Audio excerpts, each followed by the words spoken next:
made the blunder. Matt Lockwood reports. The man got a call from the nurse to say his dad had died and could he come to the hospital. He was taken to view the body on his arrival at the ward. It turned out it was the wrong man and the relative's loved one was still alive. The report into the incident doesn't say which hospital was involved, but health bosses say cases like this are extremely rare and have apologised to the families involved for the mix-up. An accountant from Luton who was told he may never walk again after being shot in the leg says he's glad to be proving doctors wrong with his recovery. 2 men are serving life in prison for attacking Atif Ali on his way to work in May 2013. Atif can now walk again and is planning to cycle from Luton to London next month for charity. You can achieve anything you want as long as you believe in it enough to achieve it. And there's a lot of people, millions of people in fact across the world, that would rather be in our position than theirs. If you can utilise your time to help them out, then why not? Downing Street is reviewing its security after a hoax caller was put through to David Cameron. The government surveillance agency GCHQ is also investigating after a mobile number belonging to the organisation's chief, Robert Hannigan, was given out. Here's Christian Fraser. A hoax caller claiming to be Robert Hannigan managed to get, we presume, past the Downing Street switchboard to a mobile phone that the Prime Minister was using, an official mobile phone. He answered it. There was a brief conversation until he realised it was a hoax call, and then he hung up. No sensitive information disclosed. In sport, Andy Murray is through to the quarter-finals of the Australian Open tennis for the 6th consecutive year after beating Gregor Dimitrov over 4 sets. He now faces local favourite Nick Kyrgios tomorrow.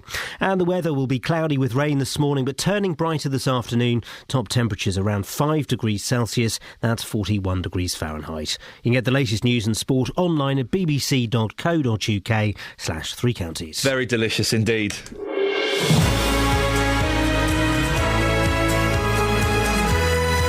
Just discussing delicious sausages from around the world. I'll forget this. Across Bed's Hub. I've never had einen Bratwurst. Is a Bratwurst good? I'd love a Bratwurst. Hey, Kelly Betts, you've just come back from Deutschland. I have. Du did it. No, she went to Prague. And Berlin. Oh, fair enough. Thank you, Catherine. First poning of the day. I was actually just Kaboom! naming one of Henry VIII's wives. Sorry? I was just naming Henry VIII's wives. Say, hang on a minute. What's his name? One of Henry VIII's... Henry VIII. Henry VIII's wives. Henry VIII's wife. Henry VIII Jr. I'm just speaking slang. So what's Henry VIII's got to do with anything? So I said Anne Boleyn, and it sounded like Anne Boleyn. Second wife beheaded. Anne Boleyn. Right. Sometimes. Okay, Catherine, you can't claw back a pwnership. Once you've been pwned, that's it. Yes, you can bring in historical data. If anything, that makes you sadder. Thanks, Scoins. Shut up, Scoins. When Scoins... You know things are bad when even Scoins is pwning you. Because, I mean, Scoins is... Anyway. I'm being pwned in 3 directions. Did you... Steady? Hey, look, it's not even 6:05 on a Monday and we're already... Pwning all over the shop. Did you have a Bratwurst? No. A Botwurst? No. A Bigwurst? I had no form of sausage. What about a wiener? I actually had a wiener. Was it nice? Was it satisfying? No. I'm going to play Morrissey now.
song?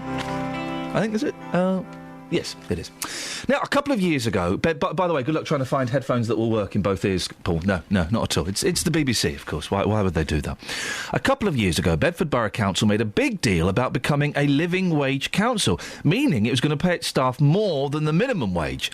But some care home staff say they've been ignored because they used to work for private company Bupa.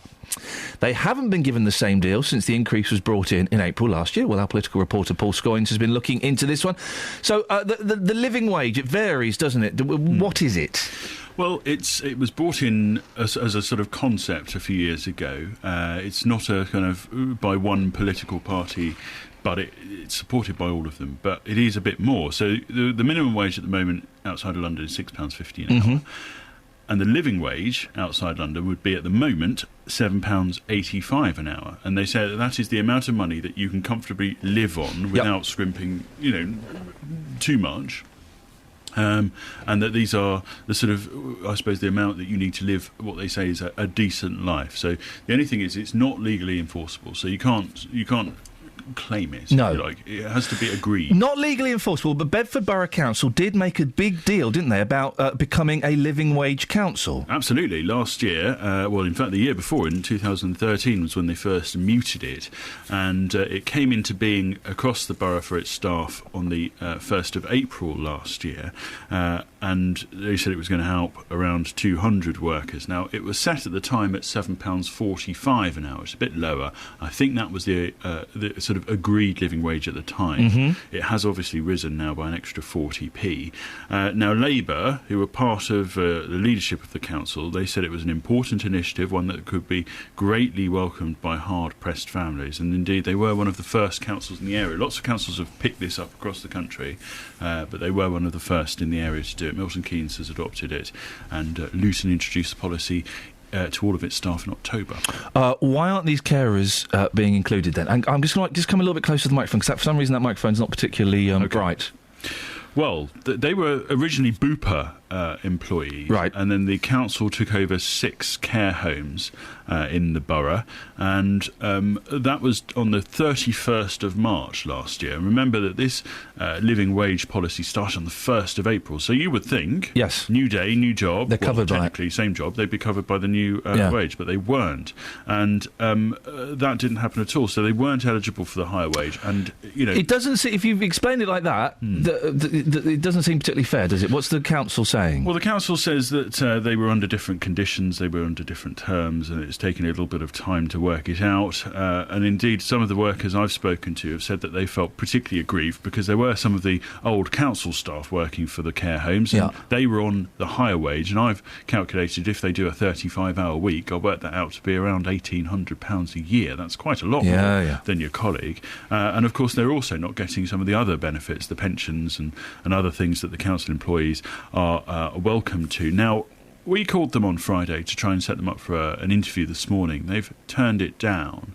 However, late on Friday afternoon, we got word from the council that there was a change of position, and we got this statement. It says, the council is now writing to all former Bupa employees to invite them to accept Bedford Borough Council's terms and conditions, including payment of the living wage, effective from the 1st of February this year. Okay. And they then said that they were unable to backdate the pay due to our TUPE, which are, of course, I won't go into that, but anyway, the regulations of switching jobs over.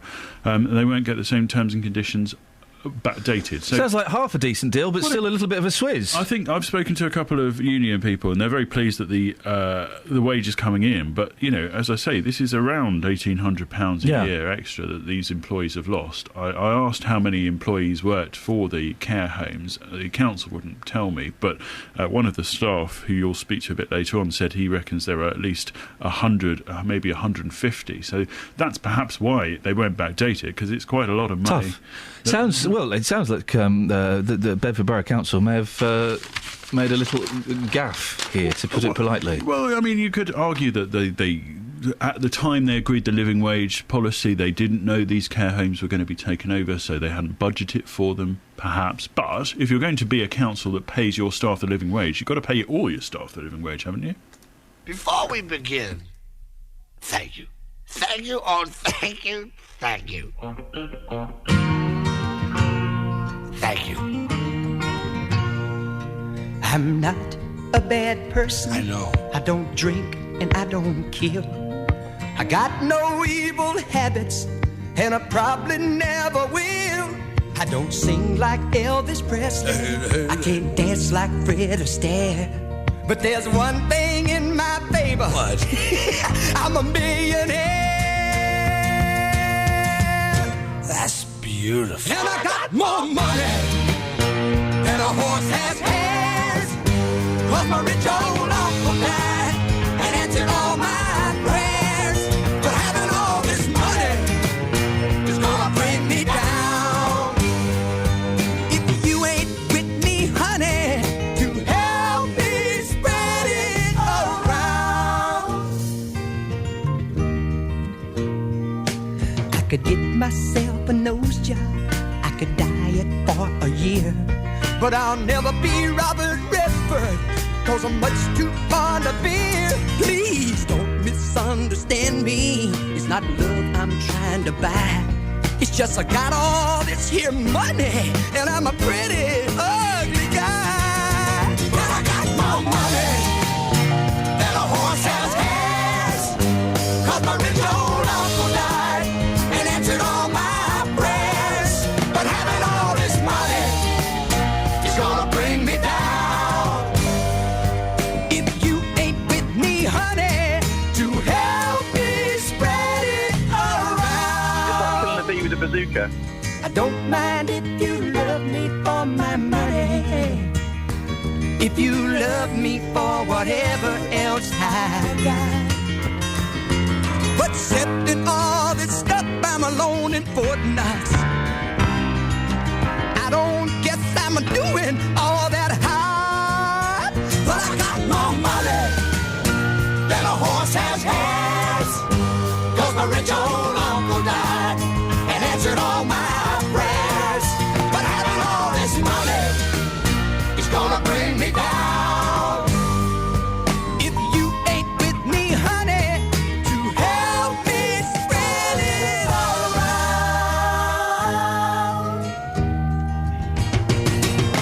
Money, money, money, money, money, money, money. Hey, you! Come here, baby! Stop crying! Put a quarter in the jukebox!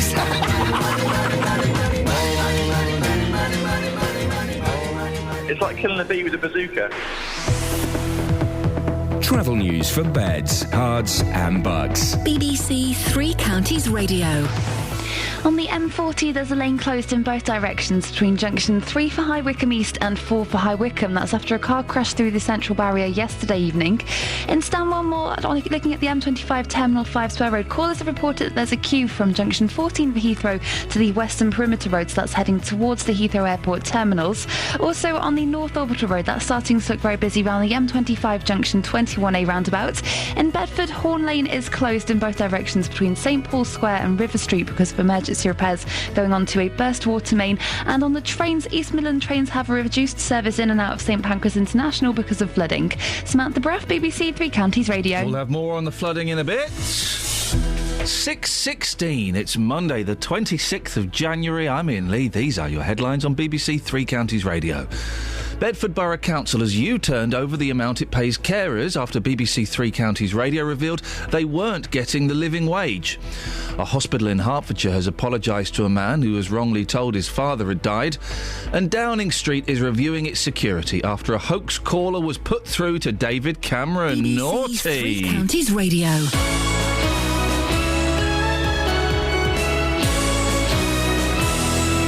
Every weekday from 12. We're talking to Alice Jones about her journey, which has landed her in the arms of Youthscape. When I was 5, my dad left our family. It's your first inclination to go, oh, I must have done something naughty. Nick Coffer. I was in a really vulnerable place. The people at Youthscape, it is literally their job to show you that they love you and care about you and whatever you're going through. Every day my job's a privilege, but every once in a while it's an even bigger privilege because I get to meet people like you. Nick Coffer on BBC Three Counties Radio. Well, as you heard in the travel, there's problems with the trains, disruption if you're heading into London on Thameslink this morning. There's flooding in a tunnel between St Pancras and Farringdon, and that means there's a limited number of trains running to the capital from Bedford. Roger Perkins from Govia can tell us more. Morning, Roger. Good morning. I saw the pictures. It's quite incredible, isn't it? It is. We've got a video up there too.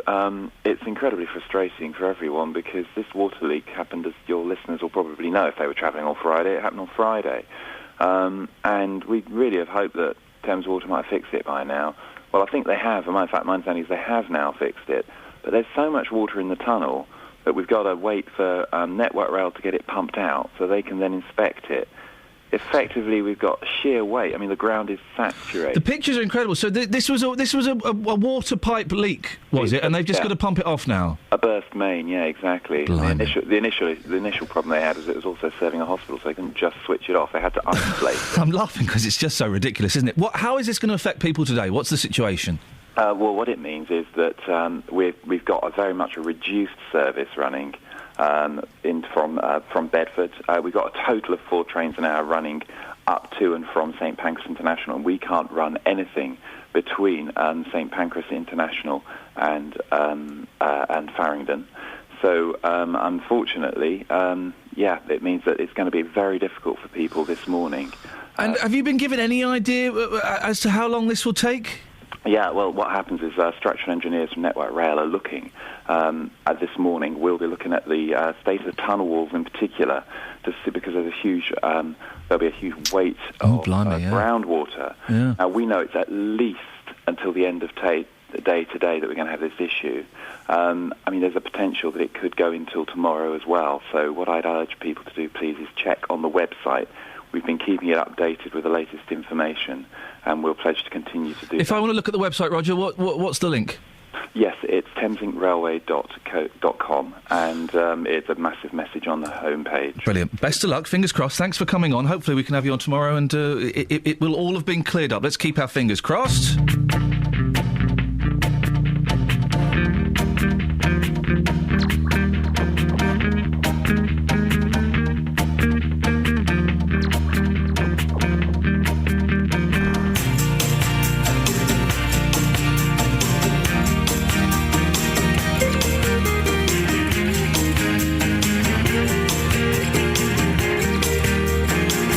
I find it hard to keep you clean. I run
Well, yeah. Good for her. Kelly thought she might be Swedish. Your black suit. You're having a few problems today, aren't you, Kels? Yeah, some bits she just sounds Swedish. No. Yeah, she What does. is... At the beginning. What's the king called? Henry VIII. Is that who you're talking about? Well, or Henry VIII.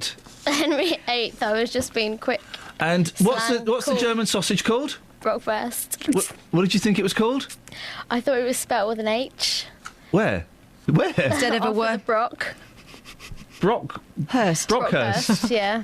Sounds like a rather posh house. It's actually a school in Berkshire. In where? Berkshire. She can't even say the name of one of the 3 counties that we... The what? She can't even say the name of one of the counties that's on the border of the 3 counties that we... It's been a long week. Leave me alone. She's been speaking Czech all week. It's true. Take that phone call. It'll probably be Dennis who wants to say something inappropriate to you. Now, on to more serious things. The West Herts Hospitals Trust has had to apologise after staff at one of its hospitals told a man his dad had died, when he hadn't. They only realised they made a mistake when he was shown someone else's dad's body. Catherine's got more. How did this blunder come to light? Well, it appeared in a serious incident report which was put before the Trust's board members this month, and the report says the man got a call from the nurse to say his dad had died and could he come to the hospital.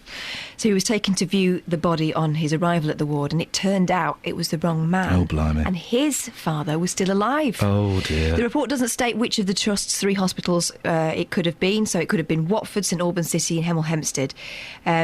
Or when exactly it took place. What have the unnamed hospital had to say in response? Well, in a statement, Professor Tracy Carter, who is Chief Nurse at West Herts Hospitals Trust, said, "We have offered our sincere apologies to the 2 families involved in this incident. Our nurse made an extremely rare human error which had a tragic impact on the families of both patients. The staff member was extremely distressed that they made this error. We've reiterated to our staff about the importance of double-checking the name of the patient." I'm laughing because awful. Guys, come on! Double-checking the name of the patient before calling relatives and at the point they arrive at the hospital. I'm guessing lessons have been learnt and they've put procedures in place. They've gone one more. Yeah. They've made a flow chart.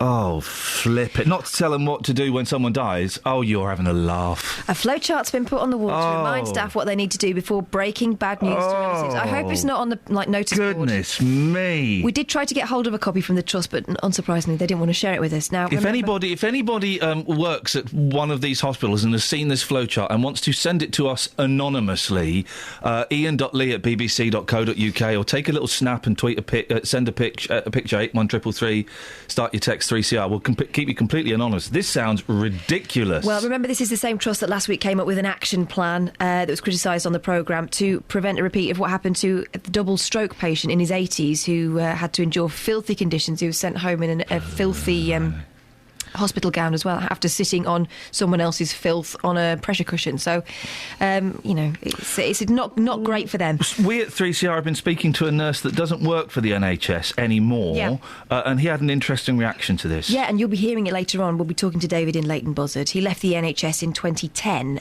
When we told him about this case, he said he's surprised it doesn't happen more often. Oh. He says it's so easy for nurses to make errors like this, given all the pressure they're under and the amount of patients they're dealing with at any one time. If you've seen this flowchart, maybe you're a hospital, you work in the hospital, or you're in the management, or you've seen it, do send us a copy of it. I'd love to have a flowchart on, what is it, to remind staff what they need to do when breaking bad news to relatives. Really? 81333, start your text 3CR, or ian.lee@bbc.co.uk. We will keep you anonymous. That sounds incredible.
Catherine's just told me the most wonderfully delicious and rude story. I don't think... think during the news and the travel whether there's a way you can rephrase that story for the radio. 'Cause it's a good story, and it happened. Yes.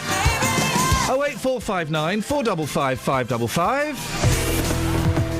Travel news for beds, cards and bugs. BBC Three Counties Radio. On the M40, there's a lane closed in both directions between junction 3 for High Wycombe East and 4 for High Wycombe after an accident yesterday evening. On the M1 southbound, Webby just called to say that it's very slow. It's stop-start from junction 13 to junction 12. Looking at the speed sensors, it does look quite slow through there, so that might add some time to your journey this morning. On the M25, a caller has reported that it's very busy from junction 14 for Heathrow to the Western Perimeter Road, so that's heading into Heathrow Airport. And on the North Orbital Road, it's very busy around the M25 junction 21A roundabout. In Bedford on Horn Lane, that's been closed for emergency repairs for a burst water main between St Paul's Square and River Street. That's affecting westbound people. And on the trains, East Midland services are reduced in and out of St Pancras International because of flooding. Samantha Bruff, BBC Three Counties Radio. Across beds, hearts and bugs. This is BBC Three Counties Radio.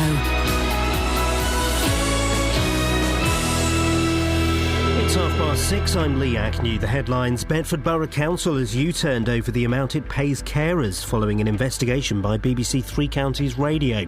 Former Bupert carers who became employed by the council last April weren't being paid the living wage. A hospital in Hertfordshire has apologised to a man who was wrongly told his father had died. The mix-up came to light when the man went in to identify the body. There's still major disruption on the Thameslink line into London this morning. Flooding in a tunnel between St Pancras and Farringdon means there's a limited number of trains running to the capital from Bedford.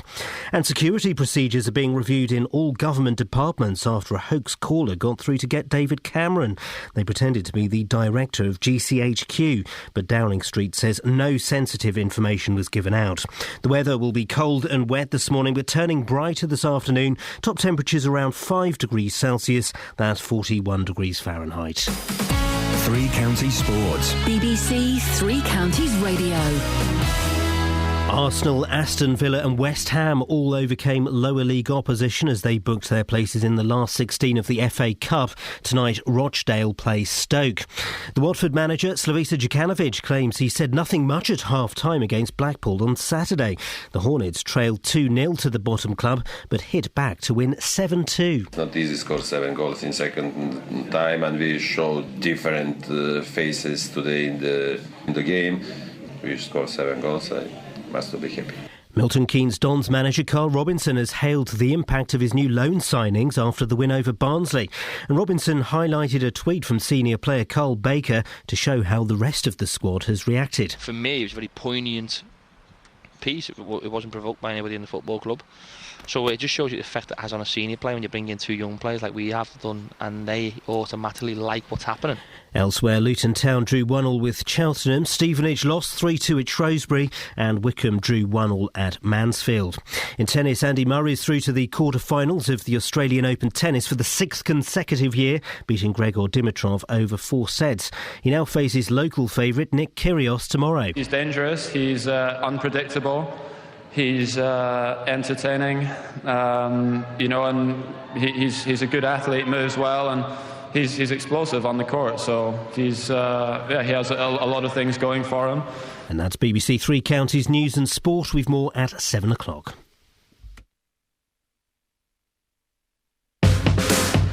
Across beds, hearts and bucks. This is Iain Lee. BBC Three Counties Radio. What's your beef, Kels? You right there, mate? What happened there? You had a bit of a gap, didn't you? I didn't have a gap. Lee had a gap. Lee? Lee? I thought he finished. No. You were still talking. Exactly, he finished. I had to buzz through and say... He finished too short. Oh, don't. No, I don't mean it like that, Lee. Sorry, mate. He's a perfect height for a man. It was... don't even go down there. You've offended Scoins, and now you're offending Lee. He left a gap. What am I supposed to do? Fill it? I'm supposed to fill Lee's gap? Okay. Yeah, actually. I cannot fill Lee's gap every time he opens it. I mean, that is your job, actually. What? Well, he's on again in 25 minutes' time. You fill the gap. Here's an idea. Fill this.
killing a bee with a bazooka.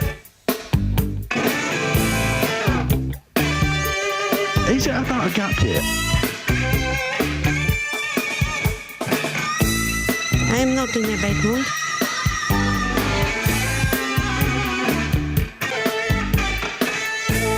Has Everton been a pretty golden team recently? I've got a real passion for donkeys. Women in underwear just look nice. I think it's so close to my home and...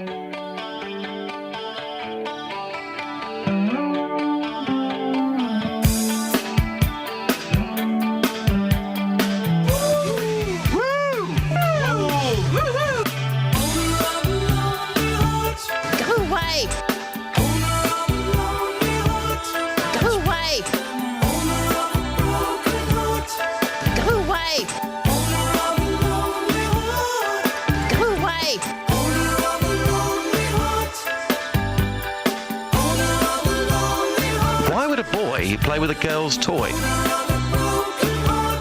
away! Tell us what you're doing right now. Wiggling it. Come here, give me a big cuddle. As you know, I deal in facts and not fiction.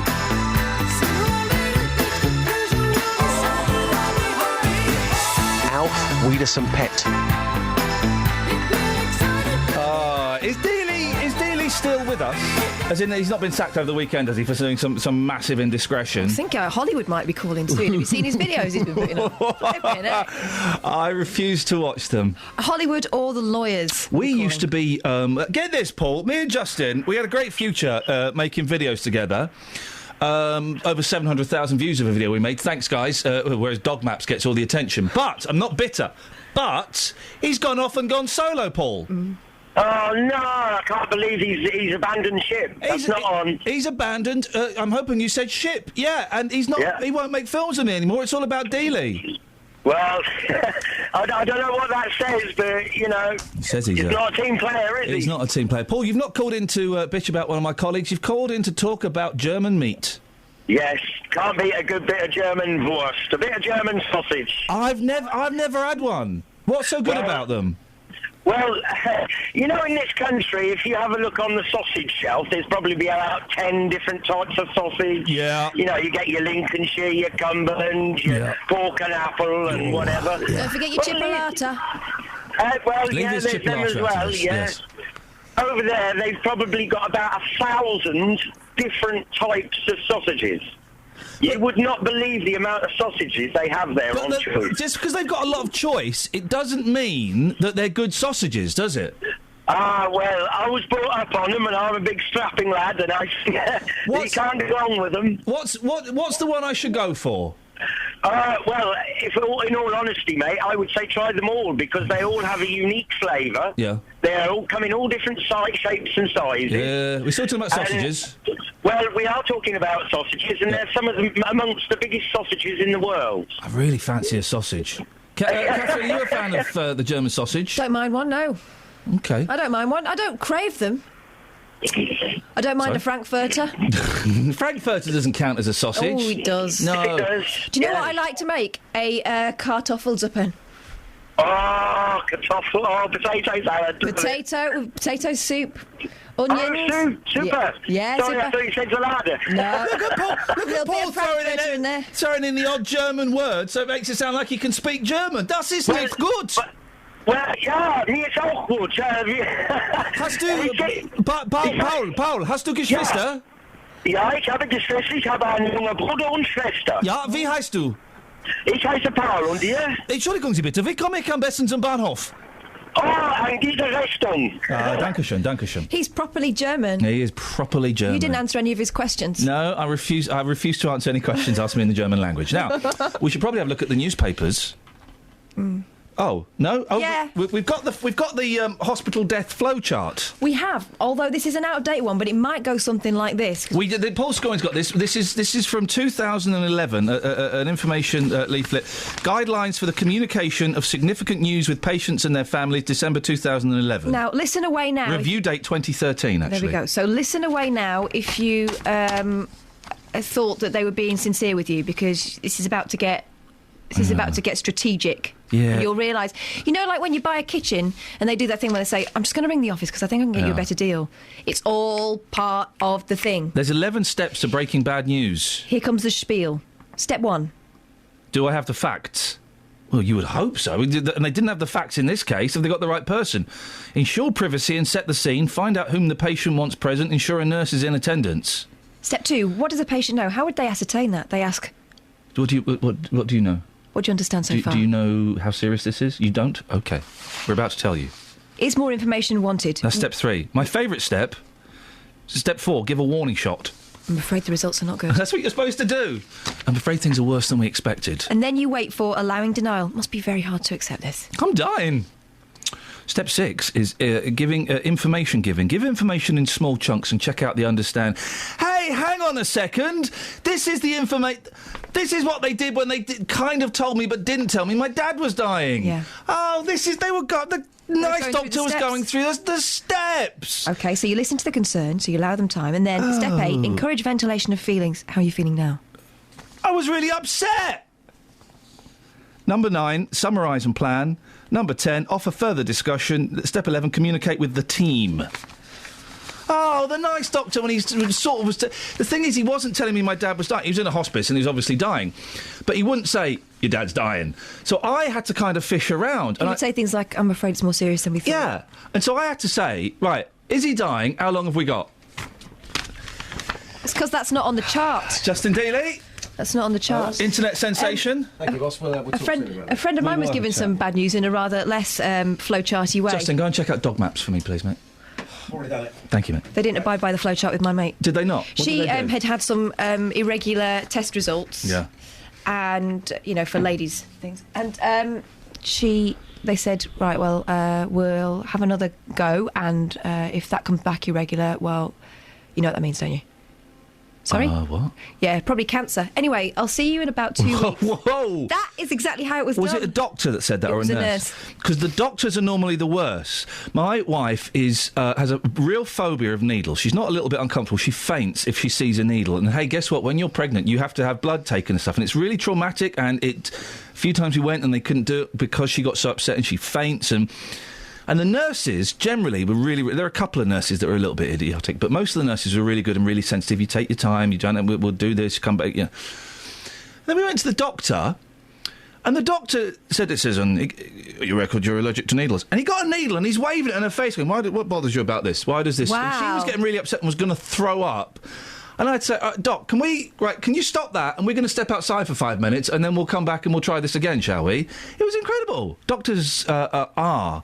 let's just say it, the most insensitive people in the world. 08459 455 555. Travel news for beds, cards and bugs. BBC Three Counties Radio. On the M14 northbound, there's a lane closed between junction 3 for High Wycombe East and 4 for High Wycombe because of an accident yesterday evening. On the M1 southbound, Webby called to say that it's stop-start between junction 13 for Milton Keynes South and 11 for Dunstable Road. And looking at the speed sensors on the M25 anti-clockwise, it's starting to look very busy between junction 21 for the M1 and 19 for Watford. On the A1 southbound past Boreham Wood, that's starting to look very slow from the Holiday Inn to Barnet Lane at the Stirling Corner. And in Bedford on Hall Lane, that's closed westbound between St Paul's Square and River Street for emergency repairs to a burst water main. On the trains, East Midland Trains and Thameslink services into St Pancras International this morning are having a reduced service because of the lines flooded at Farringdon. Samantha Bruff, BBC Three Counties Radio. Hey, are you calling me a schmuck? 6:46. It's Monday, the 26th of January. I'm Iain Lee. These are your headlines on BBC Three Counties Radio. Bedford Borough Council has U-turned over the amount it pays carers after BBC Three Counties revealed they weren't getting the living wage. A hospital in Hertfordshire has apologised to a man who was wrongly told his father had died. And 50,000 litres of water from a burst main is still disrupting trains into London on the Thameslink line this morning. Let's get the weather. Here's Kate. Beds, Herts and bucks weather. BBC Three Counties Radio. Good morning. It's a reasonably mild start across all three counties. Temperatures 8 or 9 Celsius. Compared to this time last week, it is quite a stark contrast. But we have got a lot of cloud around and some rain as well. We've got outbreaks of rain this morning. But this murk and this cloud is a cold front. It's moving south and eastwards. By mid-morning onwards, really, we'll start to see the sunshine. But the air within that or behind this cold front is much colder. So it's gradually going to get a bit colder through the end of the day, despite the amount of sunshine. So the maximum temperature probably getting up to around 10, 11, but then it will get colder through the afternoon. Staying dry overnight, but with some clear spells, certainly less cloud than we've had tonight, or the night we've just had, and that's going to lead to the temperature dropping that little bit further. We could see a patchy frost first thing tomorrow morning, with the minimum temperature down to around 0 out in the countryside, probably hovering just above in towns and cities. So a chilly, fresh start to Tuesday with some sunshine, but the cloud will increase tomorrow afternoon. Maximum temperature 9 Celsius, and that's your forecast.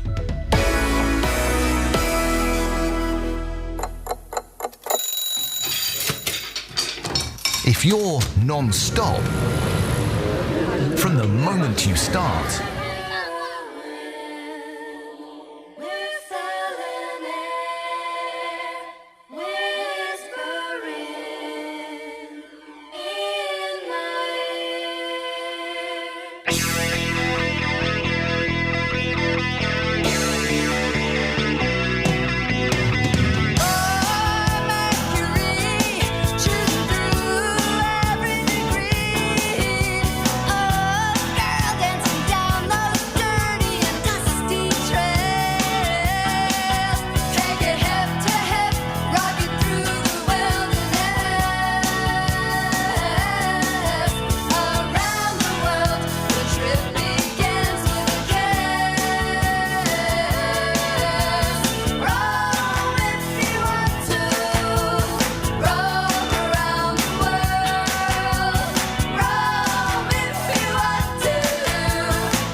I don't want people making love while I'm talking.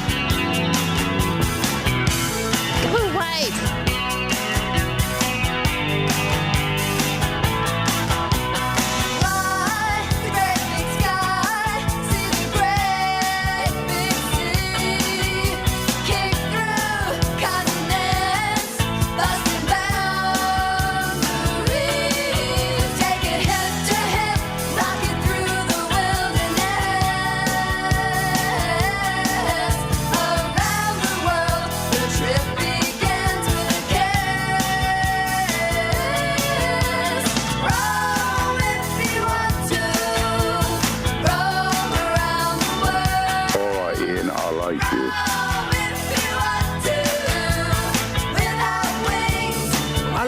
song, but it's infinite, isn't it? There's a minute and a half to go on this. Yep. Oh, blimey. They're enjoying themselves.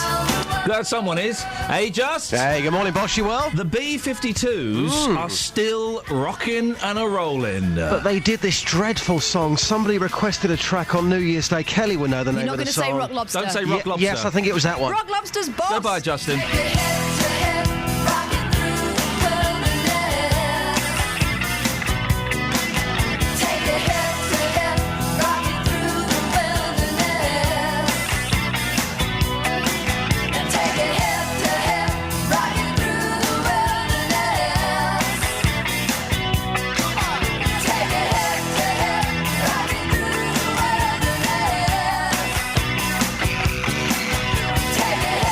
In the papers, Kath, it's the paper review section of the show, Justin. We've not looked at the papers once. Dog map? No, we've got Hoax Caller and Weird Man on Train. What do you fancy first? Let's do the Weird Man on the train. Okay. I think if you do travel by train... This is weird. Weird things happen all the time. Get this, Justin. This is... Have you heard this story about the pervert on... the Weird Man on the train? No, I haven't. Have a listen to this. Listen to this, right. This is page 14 in the Mirror, but it's all over the shop this morning. A mum wants to find a stranger on a train who gave her a £5 and said she's a credit to her generation. She was given a note, Sammy Welch, 23, given a note with the money after moving her sleeping son, Rylan, 3, from his seat to let another passenger sit down. That's all she did. It wasn't like she was, giving him a lesson in keeping himself to himself or keeping him quiet or anything like that. He was fast asleep. She just moved him. She moved a sleeping baby. I can't think of anything crueler. Anyway, she got this note from another passenger signed "Man on train at table with glasses and hat." He sounds like a spy. Yeah, we know those kind of guys. It read, "Have a drink on me. You're a credit to your generation." Oh, he's encouraging her to buy booze. Polite and teaching good manners. I have a daughter your age. Hope when she has children, she's as good a mother as you. Wow. That is creepy, isn't it, Kels? You're pulling a confused face. No, I know I think that's sweet. Why? It's nice when people do nice things for no reason. Have you seen the handwriting on the note? Because that is the writing of a It's all lunatic. capitals. Yeah. Oh, hang on. I write all in capitals. Yeah. That's not the thing. I don't think you can judge someone on their handwriting. Yeah, of course you can. Have you seen mine? I can judge someone on anything. It's tiny and irritating and unreadable. But cute. Thanks. That has a bad taste in music. Oh. And is blonde. Wow. You see what I'm doing here, Just? Oh, I see Not about the writing anymore. Your handwriting is butters. Oh, thank you, You're mate. welcome, That's so... mate. You You're see? welcome. So there's that one, Justin. Nice. Yeah. Oh, there's this one, which is, wow. A major security review was underway last night after a hoax caller blagged a spy chief's mobile number and gave David Cameron a call. I mean, a major security review. Hey, Step one, check it's him. We just made the noise that you make in restaurants when a waiter drops a tray. That's good. The audacious caller was able to briefly chat with Mr. Cameron on Sunday afternoon after posing as GCHQ spy boss Robert Hannigan. Get this, though, bungling officials at the Cheltenham-based spy agency had previously handed out Mr. Hannigan's mobile phone number to the con artist. He just rang up and asked for it. Let's just say that fella will be found tied up in a suitcase, dumped in a wood somewhere. He's going to be dead, that fella. Big trouble. You don't mess with those guys, do you? You don't mess with Big Dave, no. The chat was described as quite brief. Can I just do two things? Go on. First, Well, it depends what they are. All right, I'll just do one thing. Page 1 of the Daily Telegraph, right? There's a story about how they're going to have to make bigger cars because they're all getting fatter. Right? Spare tyre on board, cars must be made bigger for fat drivers, right? That's not what I'm interested in, OK? But see if you can spot the bit that I'm interested in. You will, because I'll go, aha! Right after it, OK? Cars of the future will have to be bigger because drivers are getting fatter, a senior Ford executive has predicted. The obesity epidemic means vehicles will also have to be able to deal with people's slower reactions, said Cheryl Connolly, a futurologist. Aha! That bit. Yes! That's a job, a futurologist. It's a great vibe. Yeah, they kind of predict trends, don't they? They predict this and this and these. The thing I thought was interesting was this assumption that if you're fat, you've got slower reactions. What, Well, because it has to go through your belly to get to your brain? A future. Listen, today we're going to play futurology.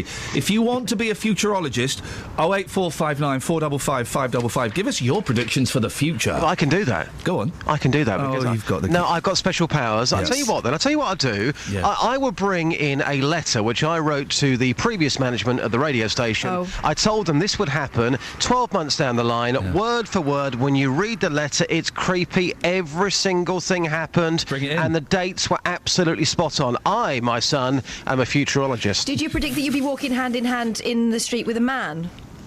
I didn't predict that. No, I didn't predict that. We all predicted that. No. And here we go. Listen, I just want to say... shouldn't we be forgiving Anthony Worrell-Thompson by now? I think he started it, hasn't he? Well, the thing is, right... I don't know how long ago... He was caught shoplifting.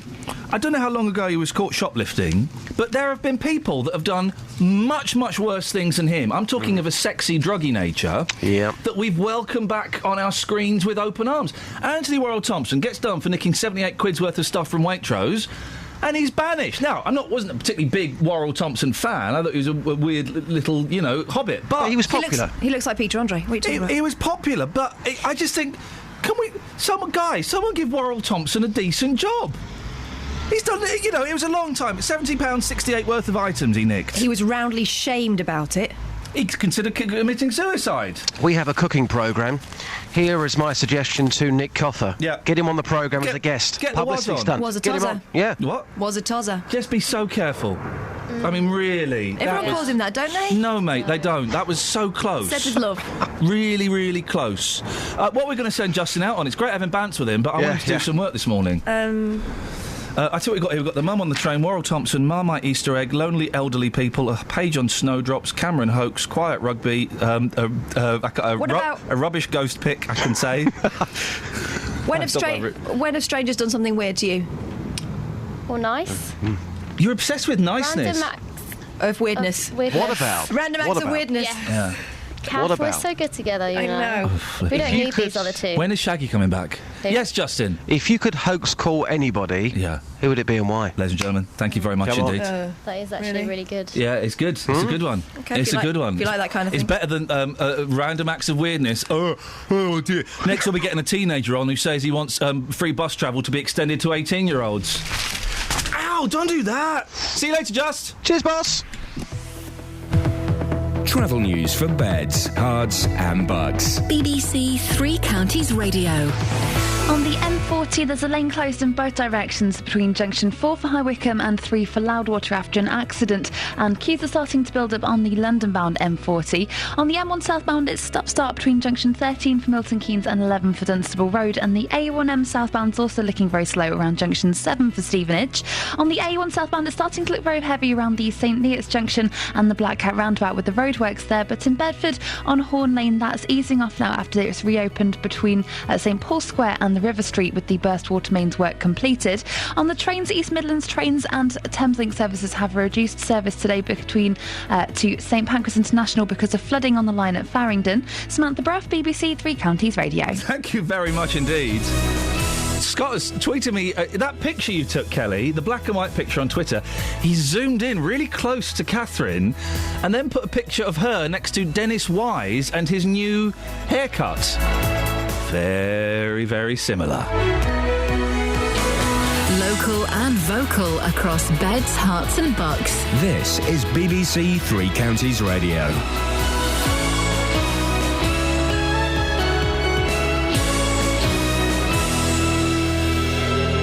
It's 7 o'clock. I'm Lee Agnew. The headlines: carers in Bedford win new turnover wages. Major disruption on the Thameslink line, and a Hertfordshire man's wrongly told his father has died. BBC Three Counties Radio. Bedford Borough Council's U-turned over the amount it pays carers following an investigation by BBC Three Counties Radio.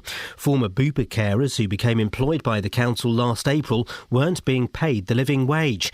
Our political reporter Paul Scoynes reports. 6 care homes transferred to the council from Bupa in April, with staff thinking they should be paid the living wage, which Bedford Council introduced to all of its staff on the same day. It would have meant the council paying over £1 an hour more to the new employees. The council told BBC Three Counties that those staff were under different terms, but that it would pay the higher rate from February this year. It just won't backdate their pay from last year. There's still major disruption on the Thames incline into London this morning. Flooding between St Pancras and Farringdon means there's a limited number of trains running to the capital from Bedford. Roger Perkins from Govia says 50,000 litres from a burst water main has poured into a tunnel since Friday. But there's so much water in the tunnel that we've got to wait for Network Rail to get it pumped out so they can then inspect it. We've got very much a reduced service running. So, unfortunately, it means that it's going to be very difficult for people this morning. Health officials in Hertfordshire have apologised to a man who was told his father had died when he hadn't. A nurse working for the West Herts NHS Trust made the blunder. Matt Lockwood reports. The man got a call from the nurse to say his dad had died and could he come to the hospital. He was taken to view the body on his arrival at the ward. It turned out it was the wrong man and the relative's loved one was still alive. The report into the incident doesn't say which hospital was involved, but health bosses say cases like this are extremely rare and have apologised to the families involved for the mix-up. Security procedures are being reviewed in all government departments after a hoax caller got through to David Cameron. They pretended to be the director of GCHQ, but Downing Street says no sensitive information was given out. An accountant from Luton who was shot in the leg and told he may never walk again is planning a charity bike ride. 2 men are serving life in prison for attacking Atif Ali on his way to work in May 2013. He's now raising money to build orphanages in Pakistan and Gaza, but he admits getting to this stage hasn't been easy. There were times where things got very, very difficult and very, very low. It's been the most difficult period of my life, without doubt, and I wouldn't wish it upon anyone else. I had doctors telling me that don't be surprised if you're still bedbound and not being able to move. To them people, I would say look at me now, to be honest. In sport, Andy Murray is through to the quarter-finals of the Australian Open tennis for the 6th consecutive year, beating Gregor Dimitrov over 4 sets. He now faces local favourite Nick Kyrgios tomorrow. And the weather will be cloudy with rain this morning, but turning brighter this afternoon. Top temperatures around 5 degrees Celsius, that's 41 degrees Fahrenheit. You can get the latest news and sport online at bbc.co.uk/3 counties.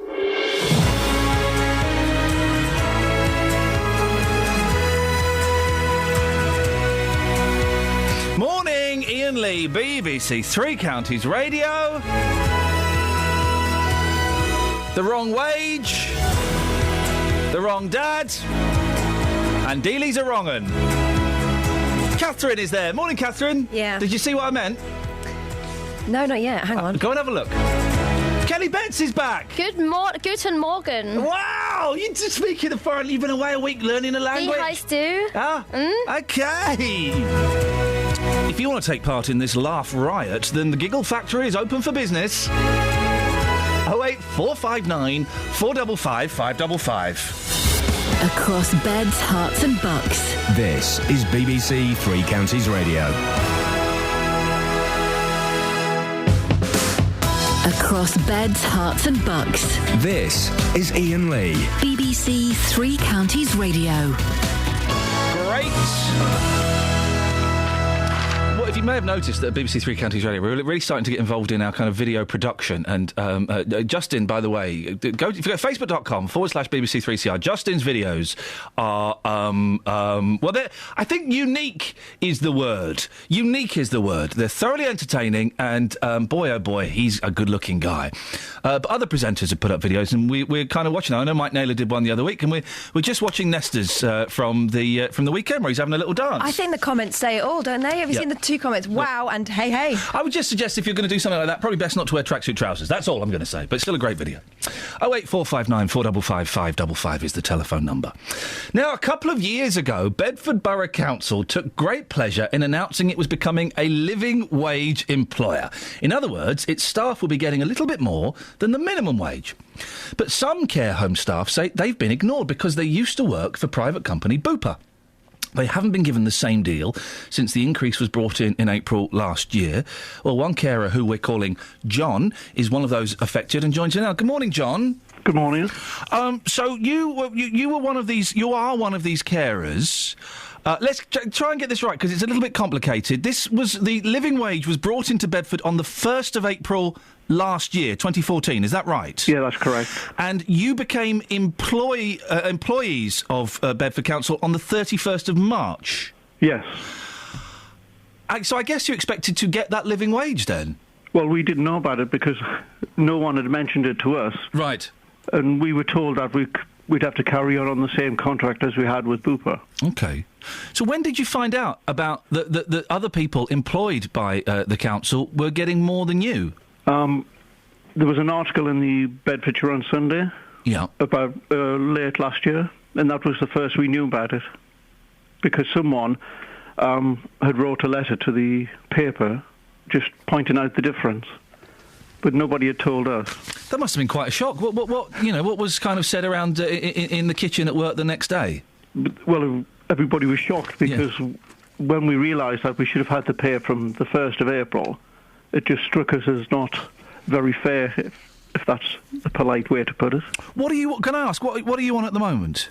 £6.55, the minimum wage. OK, so that's the minimum wage. The living wage is £7.45, £7.85, something like that. How much of a difference would that make to your life, John?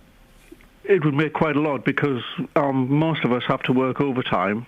Well, speaking personally, I have to work at least 15 hours a week overtime to get a reasonable wage to come home because you have bills to pay and etc., you know.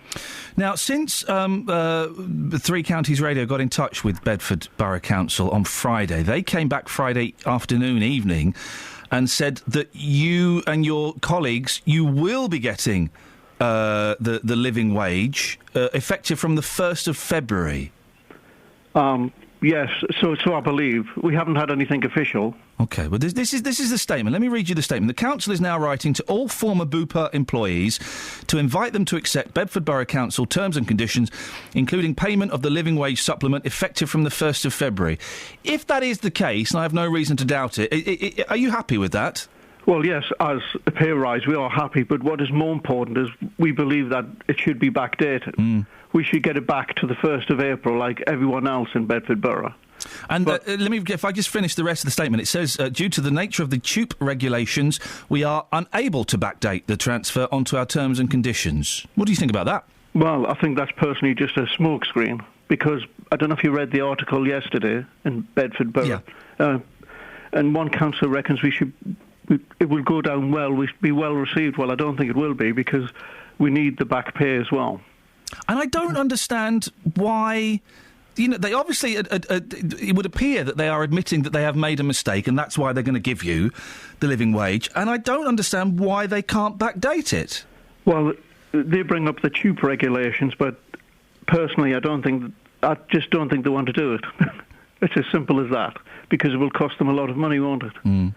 You know, but I have to say, the only organisation that is helping us is the union I'm a member of, the GMB. They're fighting to get us the back pay, but I've personally been told that there's no chance in hell of people getting it.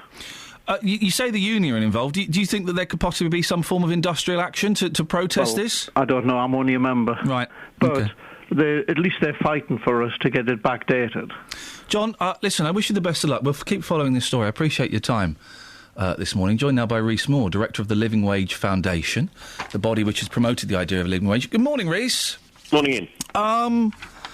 Sounds disappointing, doesn't it? I know the living wage isn't legally enforceable, but for Bedford Borough Council to say they are becoming a living wage council and then to exclude certain members of their staff, their team, doesn't sound great, does it?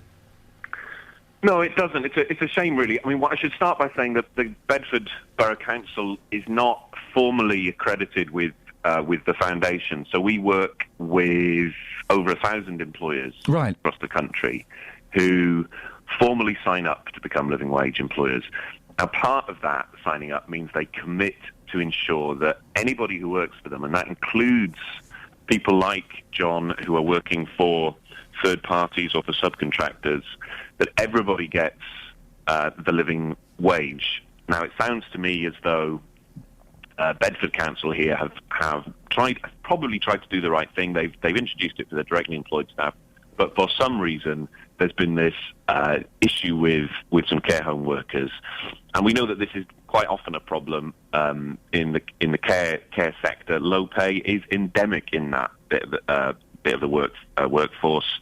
Very low paid work, often minimum wage jobs for some of the most difficult work that there is going. Really hard physical work, emotional work, and yet we just don't seem to value it. It's the difference between the minimum wage and the living wage. It's a little over £1, which may not sound like a lot, but we heard there from John that it would have a significant impact on his life. Yeah, we know it makes a big difference. So the current hourly rate of the living wage is £7.85p an hour, so it's just over £1 an hour more than the minimum wage. And the idea is that little bit extra allows people to make sure that they're eating healthily, that they can heat their home. It really does make a big difference over the course of a year. So we'd encourage, if there are employers out there listening who are currently paying the minimum wage, we'd encourage them to look at this and think about signing up. Bedford Borough Council, they've kind of capitulated slightly and said that they will pay the living wage, to these workers from 1st of February, but they won't backdate it to April. That sounds a little bit unfair. Yeah, well, look, I don't know the details of the case, but I completely understand that, if you're in John's position and you've pointed out that there seems to be a here and people aren't getting it, that there's a very good argument to say that should be backdated.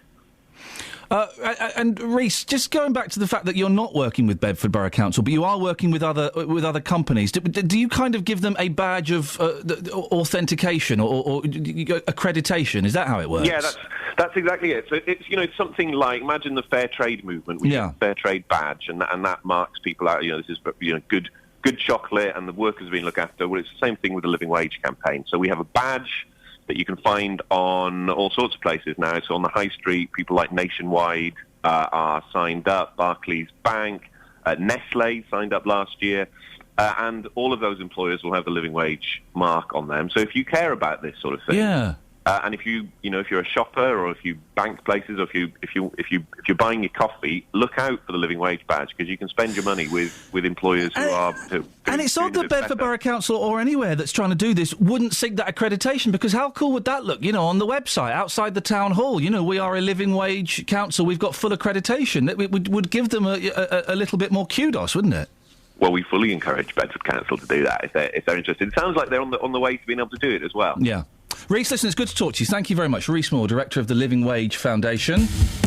On FM, AM, online and digital radio. This is Iain Lee. On BBC Three Counties Radio.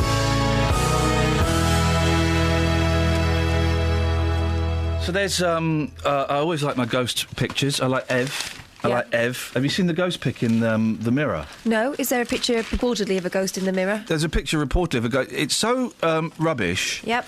I couldn't work it out. I had one too many spirits down the pub. Ho, ho, ho, ho, ho. Chortle. There we go. Ghost pic at inn outside Henry VIII Place. Oh. You know him? I do, yeah. Look very closely and you can see that this pub is a favourite haunt of at least one regular. For in the top right corner of the grainy image, a tall, ghostly figure is pictured lingering in the background of a happy family snap. Show me.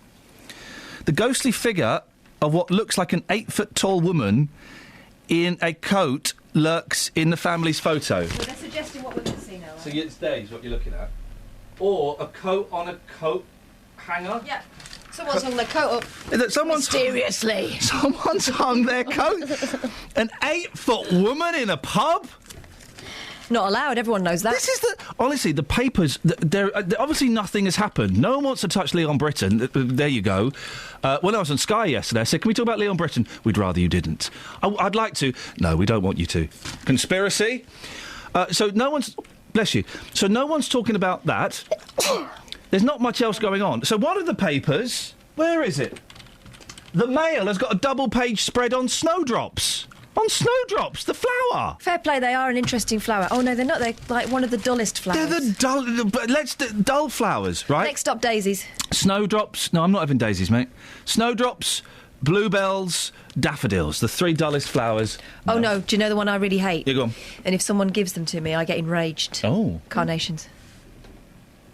But we are a carnation. We are a carnation. Tacky, dry 70s flowers. Okay. Aren't they horrible, though? And they smell horrible. What's your the top three, bottom three boring flowers, Kels? Don't care. Sorry? I just don't care. No. Hey, we should have a Three Counties magazine, newspaper, Why? Is it a newspaper or a magazine? Newspaper. You see already it's confusing. We get the listeners to ring in with their articles, so we put it all, compile it. Oh, you know what they come up with? Newspaper-like Yeah. fashion. Kels, you know you had loads of ideas when you were away. No. Keep them to yourself, mate. Travel news for beds, cards and bugs. BBC Three Counties Radio. On the M40 towards London, there's a lane... on the M40 in both directions, there's a lane closed in both directions between junction 4 for High Wycombe and 3 for Loudwater, but that's starting to cause queues from junction 5 for Stokenchurch towards London. On the M1 southbound, it's looking very slow on the speed sensors from junction 14 for Milton Keynes to 13 for Bedford. And the A1 southbound's very slow from the St Neots junction to the Black Cat roundabout. In Bedford, on Horn Lane, that's reopened after the problems between St Paul's Square and River Street. And on the trains, Thameslink services between Farringdon and King's Cross International are suspended because of flooding on the line, and as a result East Midlands trains are running a reduced service as well. And National Rail have let us know that their real-time information isn't working this morning, so that means that live departure information and all apps people would normally use to check train times won't be working. Samantha Bruff, BBC Three Counties Radio. 7:17 or thereabouts. It's Monday the 26th of January. I'm Iain Lee. These are your headlines on BBC Three Counties Radio. Bedford Borough Council has U-turned over the amount it pays carers after BBC Three Counties revealed they weren't getting the living wage. A hospital in Hertfordshire has apologised to a man who was wrongly told his father had died. And 50,000 litres of water from a burst main is still disrupting trains on the Thameslink this morning. BBC Three Counties Radio.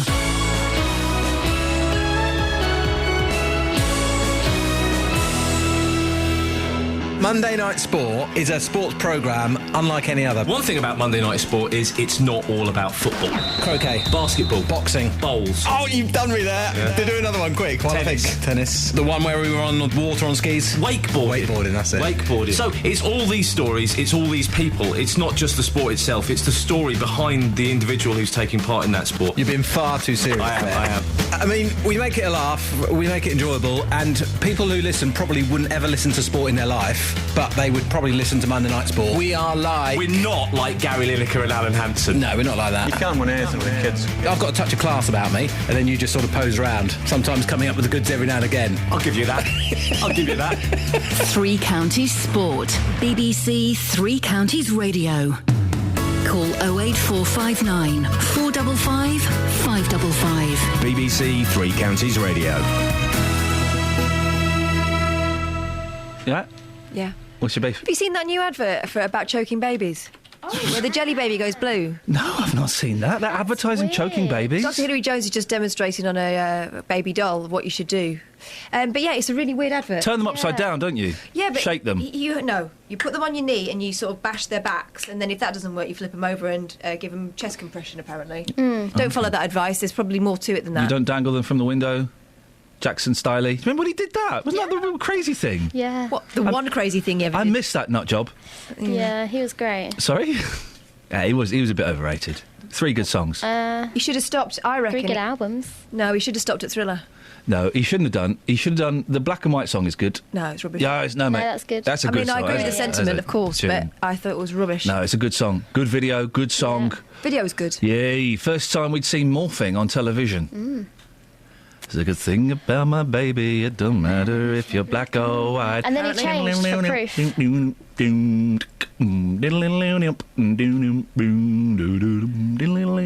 And he had Macaulay Culkin in the video, didn't he? In that one? Yeah. No, I don't think they were talking Yeah, about at the it. beginning. that was great bands, guys. Thanks. Same time next week? OK. Now, health bosses at the West Herts have apologised to a man who was told his dad had died when, in fact, he hadn't died. The blunder was made by a nurse, and it came to light after he was taken to see the body on his arrival at the hospital. Now, we don't know which one of the Trust's hospitals was involved in the mix-up. They won't say. But families are being reassured that cases like this are extremely rare. Well, David is in Leighton Buzzard, is a nurse that used to work for the NHS. Morning, David. Morning. What's your reaction to this? Is it rare?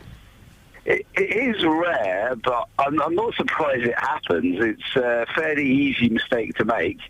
If you've got a lot of patients, which most of the trusts do, you don't necessarily see the patients during your shift always. And if it's halfway between two shifts that someone arrests or passes away, it's an easy error to make because you're just grabbing the folder and ringing the person. Isn't there, but they've got name tags on, haven't they? Doesn't everyone wear a bracelet in hospital? Does that still happen?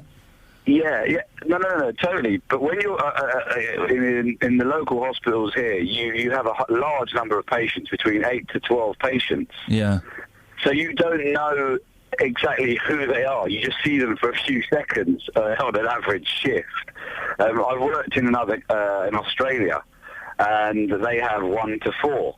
And I knew exactly who all my patients were, exactly what they were with, what problems they were with, and exactly who they were. And it never would have occurred there as much because, you've got 4 people to remember. Trying to remember 12 people is a lot harder. Yeah, of course. Have you ever had to... Sorry, Dave, have you ever had to break the news to someone that a relative has passed away? Yes, and on one occasion I did grab the wrong folder, but I realised it was the wrong folder when I looked at the age. So I didn't go through ringing anyone, luckily. Wow. But it was a potential. What? I can't even begin to imagine what that must be like, breaking that news to someone. It must be awful. How do you cope with it? You cope with it fine. I think the uncomfortableness, it comes from the reality of you don't have enough time to actually talk to people, which is actually the thing. I've actually don't work in the profession as much as I used to. I only work 1 day a month now because I felt so much guilt about my job and how we deliver care, which is poor in this country to an extreme level in this country. I actually left the job because I felt guilt about what I was doing. But why is it poor? Is it money? Is it facilities? Is it attitude from the staff? We've got this attitude that really we don't care about nurses, we don't care about carers. What we care about is ourselves.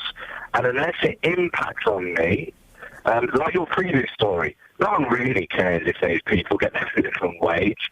In reality, if you don't like it, we'll get another set of workers in to replace you. The fact that the council are so insultive to offer not back-to-back date the money, remembering legally that they probably, if you wanted to be technical, that if they've made that commitment to their contractors, it should be for all. But because these workers are poor, it's the same in nursing. They don't really care because they're replaceable with their cheap labour in the view of a lot of employers. David, one final question, because your line's breaking up a little bit. But a flow chart has been posted up on the ward where this incident happened to prevent other relatives from being misinformed. I think I have that. I have a flow chart in front of me, the significant news flow chart, and it's got 11 steps on breaking bad news. Is that really necessary? It's not, because the fact is, if you've got 12 people, you don't know the right name. Even though I use your flow chart, I haven't got a picture of the person. Yeah. I don't know what they look like in the first place. And that shows me that the management team are obviously not the brightest on occasion, because they wouldn't have worked out that it's impossible to identify someone by the signifiers, in other words, their date of birth of name, because you can't assume someone's name by how they look. You have to check the person and go through the whole process. But where I think it's a little bit worrying is I would be asking the question of how many people was that nurse looking after, one, and two, was it their patient? Because I've done it before where I've been asked to ring up a relative that I've never met before and a patient that I've never even looked after, because the other nurse may not have the experience to deal with it. David, really interesting talking to you. Thank you very much indeed. That's David in Leighton Buzzard, a nurse that used to work for the NHS. This is Iain Lee on BBC Three Counties Radio. I couldn't imagine having to do that. Phone someone up. Hello, is that Mrs. Jones? We've got some bad news. It's about your dad. I wonder whether it gets to be sort of standard, though. Well, you have to. I would imagine there is some sense of desensitisation to it, and also that I'm sure there's plenty of that black humour going around as well in those places. Although my granddad died very suddenly in hospital, unexpectedly, and the nurses couldn't hide their shock, and it might have been unprofessional by the flowchart standards, but it was quite nice to know that they were child standard. Sorry. Do you know what I mean? Though it didn't feel they were really shocked by the fact that he'd gone, and it was kind of. Is it weird to say reassuring? That I felt that they were being real, and they felt sad about it as much as we did, rather than I'm afraid we've got some terrible news for you. Some terrible news for you. Here's a story. I like this. Rowdy rugby parents and coaches were silenced yesterday by a shouting ban at junior matches. It's political correctness gone mad. Shh. It's health and safety gone mad. Shh. We're going to hell in a handcart. It's the thin end of the wedge, I tell you that much. Frantic gestures and polite applause replaced swearing and cheering on sidelines as teams took part in Silent Sunday. Is frantic gestures better? More off-putting, surely. I'm making a frantic gesture. You may have been able to work out what it was from the noise of me flapping against the microphone. Excuse me. The 2-week initiative aims to curb a rise in unruly behaviour blamed for putting off new referees and young players. Oh, flippin' heck. Come on, guys. Really? Dawn Rathmell of Yorkshire Rugby Football Union said yesterday, "We are struggling to get referees out on Sunday mornings because of the abuse they get from some parents and some coaches." Well, that's kind of part of the job, isn't it? Some of the players also feel pressured because they're getting instructions screamed at them from the touchline. The language can be quite rich. Well, listen, I would suggest, if you've got a youngster... look, there's a 15-year-old here. Daniel, 15, who won his game, called it well weird. He said it was difficult to play and get yourself motivated without the supporters shouting, but added the ref liked it. If you're a 15-year-old kid and you're playing rugby, which is quite an aggressive game, and you can't handle the truth, no, you can't handle parents shouting at the referee, shouting at you, you can't handle the coach shouting, then you shouldn't be playing rugby. It's not a gentle game of chess or something. It's a proper full-on, full-contact sport. Yesterday, 76 junior sections took part. Players could shout. Martin Smith, a coach and chairman of Broadleans Rugby Juniors, Halifax, said, "We ended up using sign language. It is great if it makes people aware. I wouldn't like it every week, though." Flippin' heck. 08459 455 555. Travel news for beds, cards and bugs. BBC Three Counties Radio.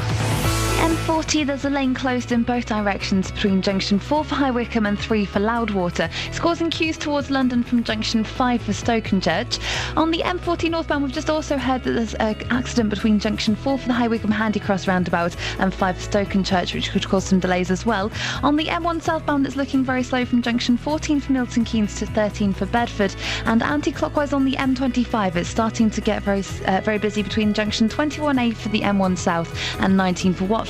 In Hemel Hempstead, looking at the speed sensors on the A41 southbound, it's slow from the Two Waters Road towards the M25 junction 20 at Kings Langley. In Beaconsfield on Amersham Road, that's looking very busy from Ledborough Lane towards the A40. And on the trains, Thameslink services between Farringdon and St Pancras International are suspended because of flooding on the line, and that also means that East Midlands trains are running a reduced service. And National Rail have told us that their real-time information isn't working, so the apps and departure information won't be working this morning. Samantha Breff, BBC Three Counties Radio. Across beds, hearts and bugs. This is BBC Three Counties Radio.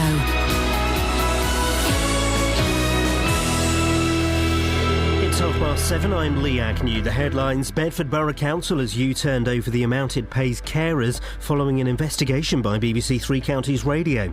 Former Bupa carers who became employed by the council last April weren't being paid the living wage. A hospital in Hertfordshire has apologised to a man who was wrongly told his father had died. The mix-up came to light when the man went in to identify the body. There's still major disruption on the Thames incline into London this morning. Flooding in a tunnel between St Pancras and Farringdon means there's a limited number of trains running to the capital from Bedford. And security procedures are being reviewed in all government departments after a hoax caller got through to David Cameron. They pretended to be the director of GCHQ. Downing Street says no sensitive information was given out. The weather will be cold and wet this morning, but turning brighter this afternoon. Top temperatures around 5 degrees Celsius. That's 41 degrees Fahrenheit. Three Counties Sports. BBC Three Counties Radio. Arsenal, Aston Villa and West Ham all overcame lower league opposition as they booked their places in the last 16 of the FA Cup. Tonight, Rochdale play Stoke. The Watford manager, Slavisa Djukanovic, claims he said nothing much at half-time against Blackpool on Saturday. The Hornets trailed 2-0 to the bottom club, but hit back to win 7-2. It's not easy to score 7 goals in second time, and we showed different faces today in the game. We scored 7 goals, I must be happy. In League One, the MK Dons won 2-0 against Barnsley. Meanwhile, after Saturday's 1-1 draw in League Two at Cheltenham, Luton manager John Still is turning his attention back to the transfer market. We've made quite a few inquiries in a few different areas. We're hoping it moves on again this week, and we can provide something in sort of the week leading up to next week. But you know, obviously it relies on what happens elsewhere, so we'll wait and see. But we are actively trying to do what we think we need to do. Elsewhere, Stevenage lost 3-2 at Shrewsbury and Wickham drew 1-1 at Mansfield. In tennis, Andy Murray is through to the quarter-finals of Australian Open tennis for the 6th consecutive year, beating Gregor Dimitrov over 4 sets. He now faces local favourite Nick Kyrgios tomorrow. He's dangerous, he's unpredictable. He's entertaining, and he's a good athlete, moves well, and he's explosive on the court. So he has a lot of things going for him. And that's BBC Three Counties News and Sport. We've more at 8 o'clock.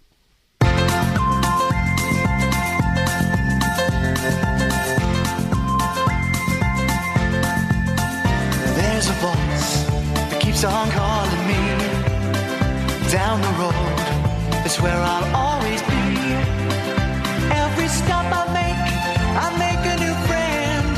Can't stay for long, just turn around and I'm gone again. Maybe tomorrow I'll wanna settle down.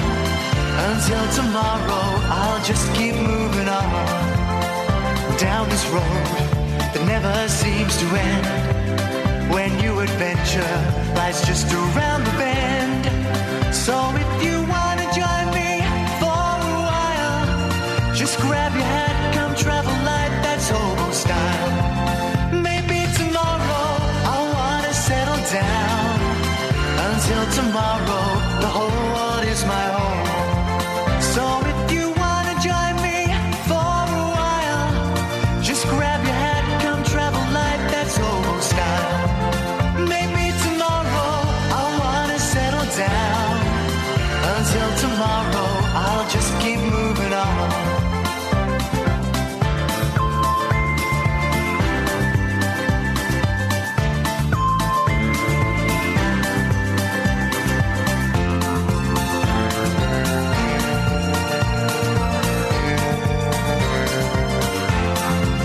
Maybe tomorrow, I wanna settle down. Until tomorrow, I'll just keep moving on. There's a world that's waiting to unfold, a brand new tale no one has ever told. We've journeyed far, but you know it won't be long. We're almost there and we've paid our fare with a hobo song. Maybe tomorrow I'll wanna settle down. Until tomorrow I'll just keep moving on. So if you wanna join me for a while, just grab your hat, come travel light, that's hobo style. Maybe tomorrow I'll find what I call home. Until tomorrow, you know I'm free to roll. So just remind me, Catherine, of this story, because it's caused real controversy on Twitter, primarily between you, a political reporter, and a T-shirt printer. Yes. So what was this story about this fiver? Little boy asleep on a train. His mum moves him because it's quite full train and people wanted to get on. Sorry to interrupt. Do you ever do that thing where you read a few books to your kids just because the way you said that first sentence, and the couple of books are in rhyme, and then you go to a book that isn't in rhyme, it's in prose, but you read it and you can't get out of the rhyme rhythm. Yeah, it happens to me all the time. It's fun. Can't get out of the rhyme. Or the rhythm. Continue. Little boy asleep on the train. His mother What's going thinks, on in his let's tiny not be brain? a pain. There we go. You see? Don't do it all in poems. So... I hate poems. So on comes a man. No. The mum has a plan. I'm going to cut you off. She shifts the kid onto a knee. And a bloke 3 or 4 chairs down decides... You following this, Dave? Bonjour, Dave. Bonjour. Yeah, Comment ça va? Bonjour, Dave. Yes, yes. Comment ça va, David? Guten Tag. Bonjour. Bonjour. There we go. He's learned something Bonjour, today. Dave. Bonjour. Dans la What's it aviary. mean? Huh? What's it mean? What does bonjour mean? Qu'est-ce que tu fais là avec tous les oiseaux? Wrong. Bonjour means refrigerator. Oh, did it? Yeah. So we're asking how is your fridge? You lot are getting silly down there. Here's the thing. I did a show another place at the weekend, right? And I was speaking to this woman, and she said, we're talking about speaking ill of the dead, right? And she said, you should never speak ill of the dead. I said, what about Hitler? She said, I don't know much about him. What? I said, tell me what you know about Hitler, right? She went... I said, tell me what you know about Hitler. She said... He had children with blue eyes and he killed short people. Gosh, how old was this woman? She was in her 60s. He had children with short eyes and he killed short people. Anyway, David, listen to this story. Catherine, tell us about the fiver on the train. Little boy, fast asleep on the train. His mum thinks, I shall not be a pain. On comes a man, the mum has a plan. She moves the baby onto her knee. Then some weirdo further down the train decides this is an act worthy of praise. I know I'll do. Some money I'll raise. Oh, flipping it, mate, really. So he sticks a fiver and a little note and hands it over saying, that's what I wrote. Basically, Dave, that's just awful. A woman has got a kid on a train. She moves him so that someone can sit down. A fella writes a creepy note, slips a fiver in it saying, well done. Patronising or kind? Kind. Incorrect answer. Try again. Kind. Incorrect answer. Try again. Kind. Incorrect answer. Try again. Generous. Incorrect answer. Try again. Oh, dear, oh, pray. Incorrect answer. Try again. Can I talk seriously here? If you answer the question correctly, then yes, you can. Repeat again. Right, Kath, do your bit again. Shall I read the note? Yeah. You sure? What he wrote? Yeah, Kath, you read it a lot better. Stop it. OK, here we go. I'll read you the note. Are you ready, Dave? Pay attention, because this is the note, what the man wrote. Are you ready? Yes. I'm going to tell you what the man said. We've had complaints about you as well, by the way, Dave.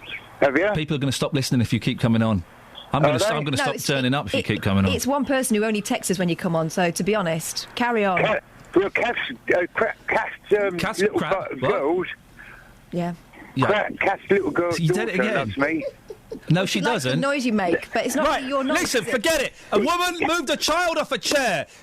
She got left a note with £5 in it. Is it patronising or nice? Here's the note. Nice.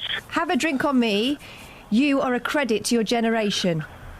Yes, nice. That's very nice of that man. It is very nice of that man. What did you want to say, Dave? Because I'm losing I'm going to start holding my breath in a minute until I die. Holding your breath until you find death. Yeah. Oh, for goodness sakes. Well, can you let me speak? Yes, speak. Right. Well, I couldn't get in because you're there, OK? Right, did you say this morning that... Hello? Oh, God, I just talked to myself. Come back, Dennis. Come back, Matt. Hello? Well, I can't speak to a brick wall. Hello? Hello? Hello?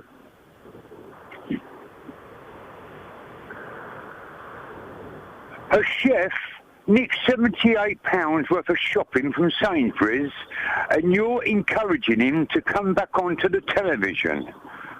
Encouraging him a thief. Wow, well. Is that true, Mr. Lee? Hi there, nice to be with you. Happy you could stick around. Like to introduce Legs Larry Smith, drums. And Sam Spoon's rhythm pole. And Vernon Dudley Bohay Noel, bass guitar. And Neil Innes, piano. Come in, Rodney Slater, alto saxophone. With Roger Ruskin-Spear on tenor sax. Hi, Vivian Stanchel, trumpet. Big hello to Big John Wayne, xylophone. And Robert Morley, guitar. Billy Butlin, spoons. And looking very relaxed, Adolf Hitler on vibes. Nice. Princess Anne on sousaphone. Introducing Liberace clarinet. With Garnet Ted Armstrong on vocals. Lord Snooty and his pals tap dancing. In the groove with Harold Wilson violin. And Franklin McCormack on harmonica. Over there, Eric Clapton, ukulele. Hi, Eric. On my left, Sir Kenneth Park, bass sax. Great honor, sir. And specially flown in for us, a Sessions Gorilla on Vox Humana. Nice to see Incredible Shrinking Man on euphonium. Drop out with Peter Scott on duck call. Hearing from you later, Casanova on horn. Yeah, digging General de Gaulle on accordion. Really wild, General. Thank you, sir. Roy Rogers on trigger. Tune in Wild Man of Borneo on bongos. Count Basie Orchestra on triangle. Thank you. Great to hear the Rollinsons on trombone. Back from his recent operation, Dan Drupp, hot. And representing the Flower People, Quasimodo on bells. Wonderful to hear Brainiac on banjo. We welcome Baldunicum as himself. Very appealing, Max Jaffa. That's nice, Max. What a team, Zebra Kid and Horace Batchelor on percussion. And a great favorite and a wonderful performer, all of us here, J. Arthur Rank on gong.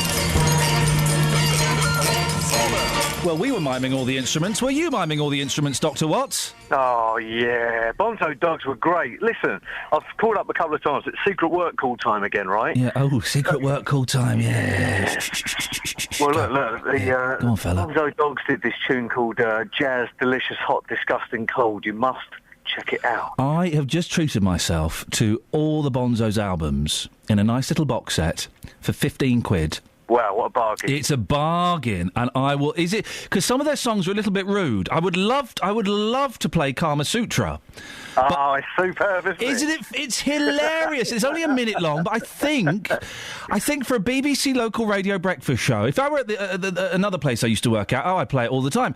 A BBC local breakfast show, I don't know. I keep listening to it and thinking, could I get away with this or not? I think you can, but I don't think it's too fruity, if you know what I mean. It's fair, it's suggestive, but not too suggestive. It's not... It's not I'm turning Japanese, is it? No, out there. It's suggest they are a good... They did do a lot of rubbish, having listened to all of their albums in the space of 2 days. They did do some rubbish, but they are wonderful. Viv Stanchel. Oh, I miss Viv Stanchel.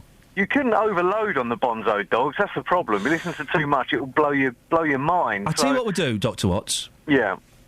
Should we try and get Neil Innes on the show in the next couple of weeks? Oh, mate, that'd be wicked, wouldn't it? Let's get Neil Innes. Catherine, let's get Neil Innes on the show in a couple of weeks. Well, Dr. Watts, we're doing it for you, and you can do a sneaky work call and have a word with him. I think he used to be married to a friend of my auntie's. Really? He's your uncle? Yeah, pretty much. Dr. Watts, it's happening. He's barking mad. Yeah. He's barking mad. He's bonkers, but we'll get him on the show. Vivian Stanchel, of course, lived in Norfolk, didn't he? Not a million miles from where we used to live. Is that when he lived on the boat? Where was the boat? Oh, I don't know. I'm on about some crazy old house he had with all his recording gear in, but yeah. He was when bonkers. we lived in the Far East. Good old days. Anyway, I've got to get to work. I'll speak to you later. Ta-ta. By the way, I was going to say thanks for my T-shirt. I've been wearing it to bed. Yeah, I wore my T-shirt to bed the other night. What T-shirt? He brought in Marshall T-shirts. He brought one for you. I gave it to you. You were here. Huh? You were. I gave it to you, mate. Gosh, it would reach the floor on you. Yeah. You could wear it for your wedding. Not that he works at Marshall. No. Shh. Travel news for beds, cards and bugs. BBC Three Counties Radio. On the M40, there are delays towards London between junction 5 for Stokenchurch and 4 for High Wycombe after the barrier repairs going on after the accident yesterday evening. On the M40 northbound, though, there was an accident between junction 4 for the High Wycombe Handy Cross roundabout and 5 for Stokenchurch, but that has now been cleared, the police are saying. On the M1 southbound, Webby Courts say that it's stop-start between junction 12 for Flitwick and 9 for Redbourne. Looking at speed sensors, it is still looking quite busy through that stretch. And the A1 southbound's very slow from the Kimbleton turn-off to the Black Cat roundabout. In Stevenage on Broadhall Way, it's very busy at the Gunnells Wood Road between the football ground and the A1M. And on the trains, Thameslink services between Farringdon and St Pancras International are suspended because it's flooded on the line at Farringdon. That means East Midlands trains are running a reduced service as well. And National Rail have let us know that there's a problem with their real-time information today. So it means that live departure information at the stations and all apps people would normally use to check train times won't be working. Samantha Bruff, BBC Three Counties Radio. Thank you, Samantha. 7:46. It's Monday, the 26th of January. I'm Iain Lee. These are your headlines on BBC Three Counties Radio. Carers employed by Bedford Borough Council are getting a pay rise after BBC Three Counties learnt they weren't being paid the living wage. A hospital in Hertfordshire has apologised to a man who was wrongly told his dad had died. And there's disruption to trains on the Thameslink line this morning because of a flooded tunnel in London. 08459 455 555 is our phone number if you want to give us a call. We'll speak after the weather with Kate. Beds, Herts and Bucks weather. BBC Three Counties Radio.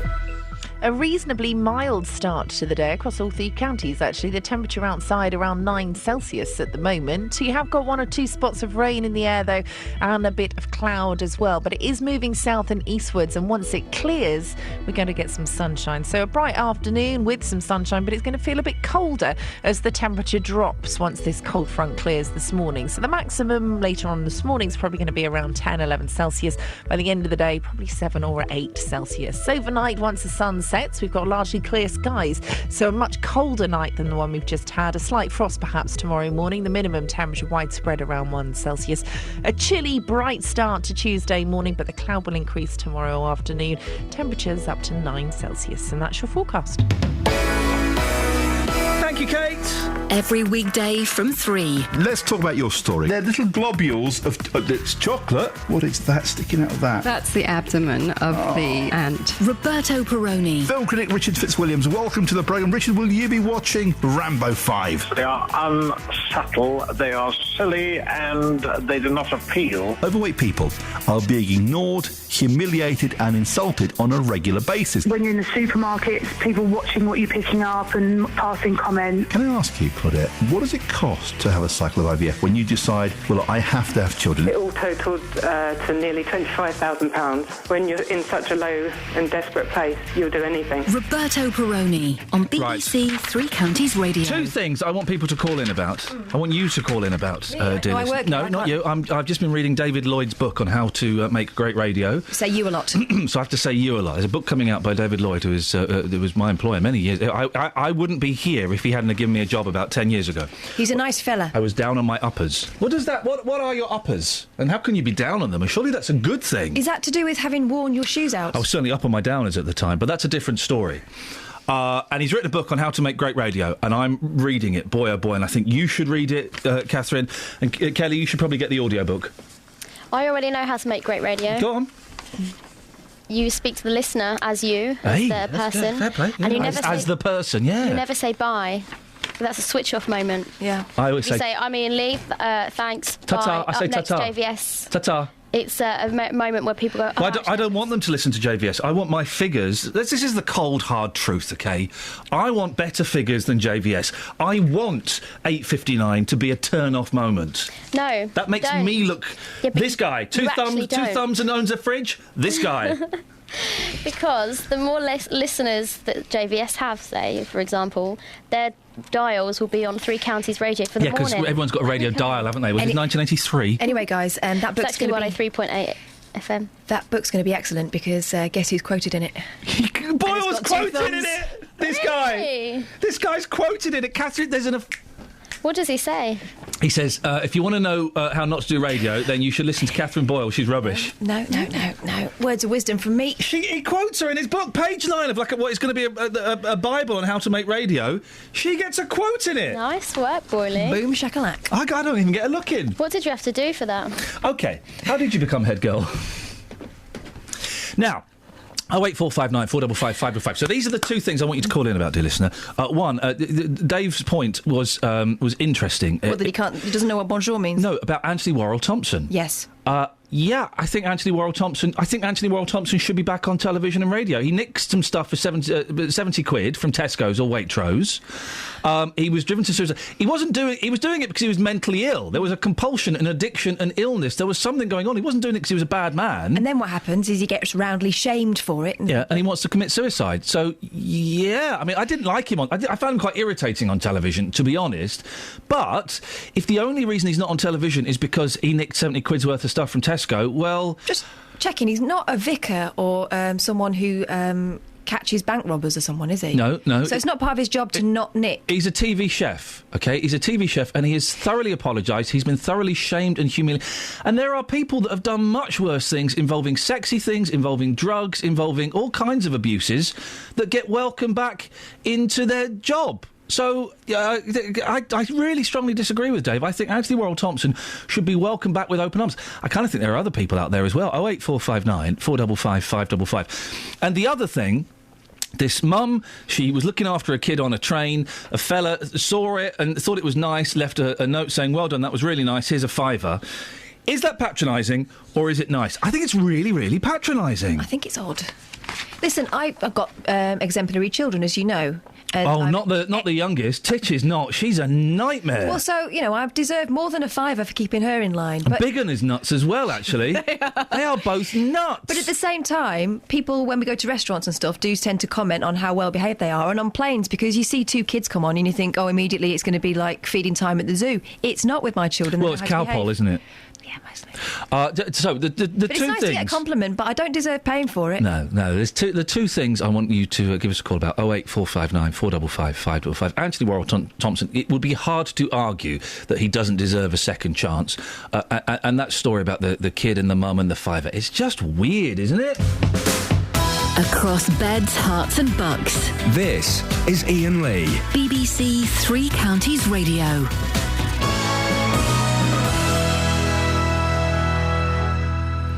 Now, an accountant from Luton who was told he may never walk again after being shot in the leg and left for dead says he's glad to be proving doctors wrong with his recovery. Atif Ali was shot at close range in May 2013, was it? Blimey.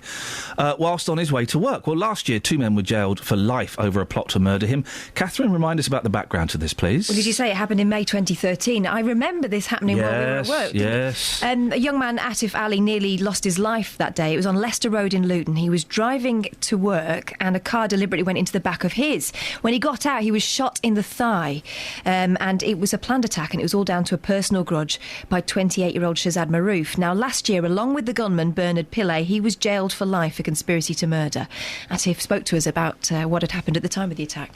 I heard another bang, loud bang, and as I lost my balance and I fell to the floor, looked down and saw my leg and it was kind of hanging off. Managed to drag myself onto the footpath and started to call for help. So Atif is doing better than was predicted? Absolutely. They told him he would never walk again. He is. There's a chance he may still lose his leg, though, if there are further complications. But he says he's had a really tough time. He's coming through it. There were times where things got very, very difficult and very, very low. It's been the most difficult period of my life, without doubt.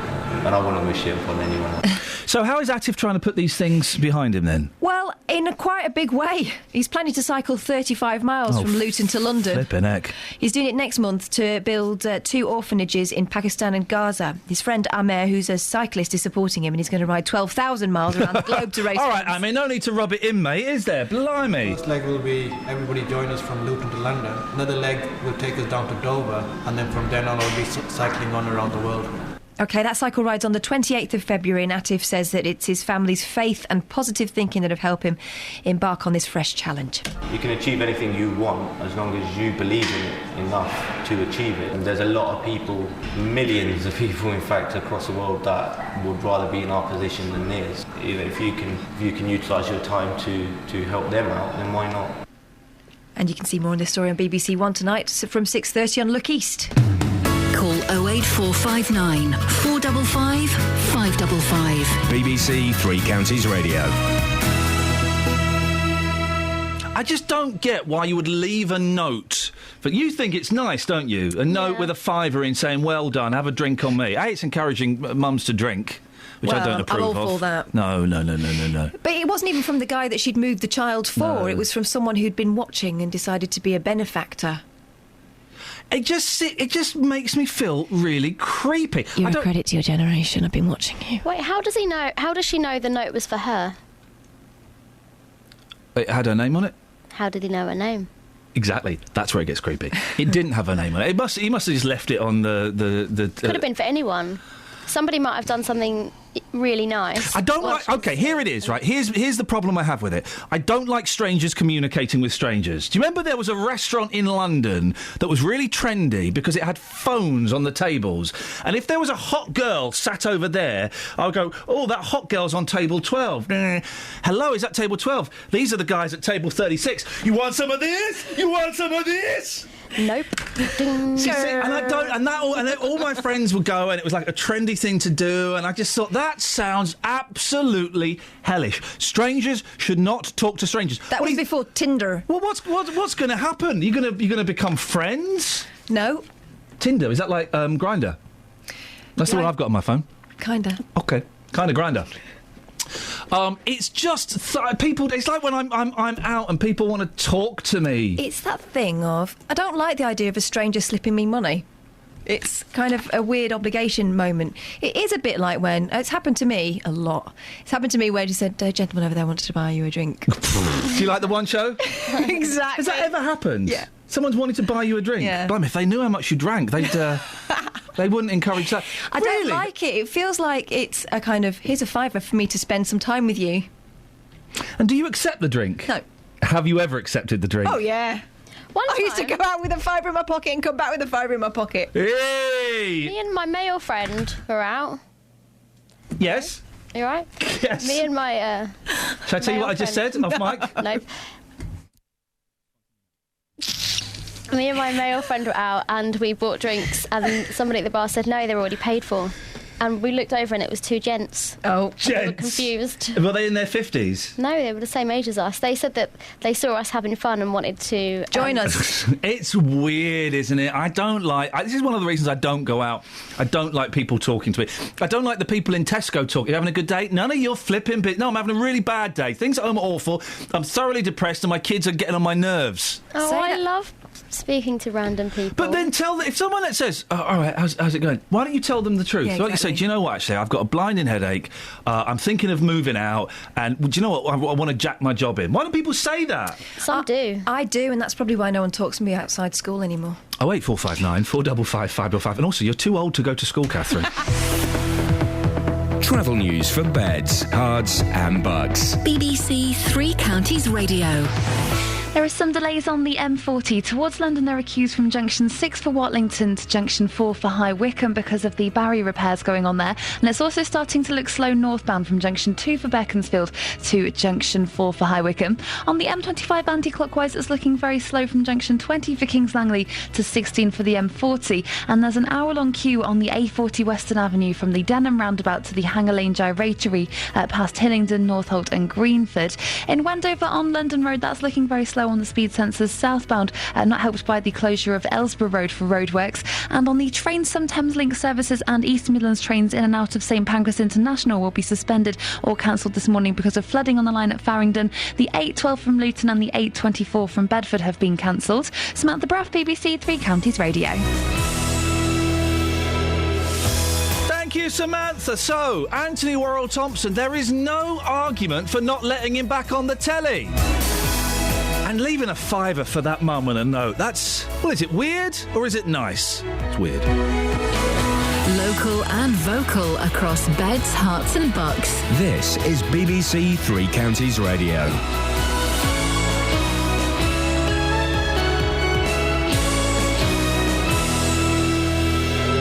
It's 8 o'clock, I'm Lee Agnew. The headlines: carers in Bedford win new turnover wages, major disruption on the Thameslink line, and a Hertfordshire man's wrongly told his father has died. BBC Three Counties Radio. Bedford Borough Council has U-turned over the amount it pays carers following an investigation by BBC Three Counties Radio. Former Bupa carers who became employed by the council last April weren't being paid the living wage. One of the carers says they didn't realise they were supposed to be paid more. No one had mentioned it to us, and we were told that we'd have to carry on the same contract as we had with Bupa. As a pay rise, we are happy, but what is more important is we believe that it should be backdated. We should get it back to the 1st of April like everyone else in Bedford Borough. There's still major disruption on the Thameslink line into London this morning. Flooding between St Pancras and Farringdon means there's a limited number of trains running to the capital from Bedford.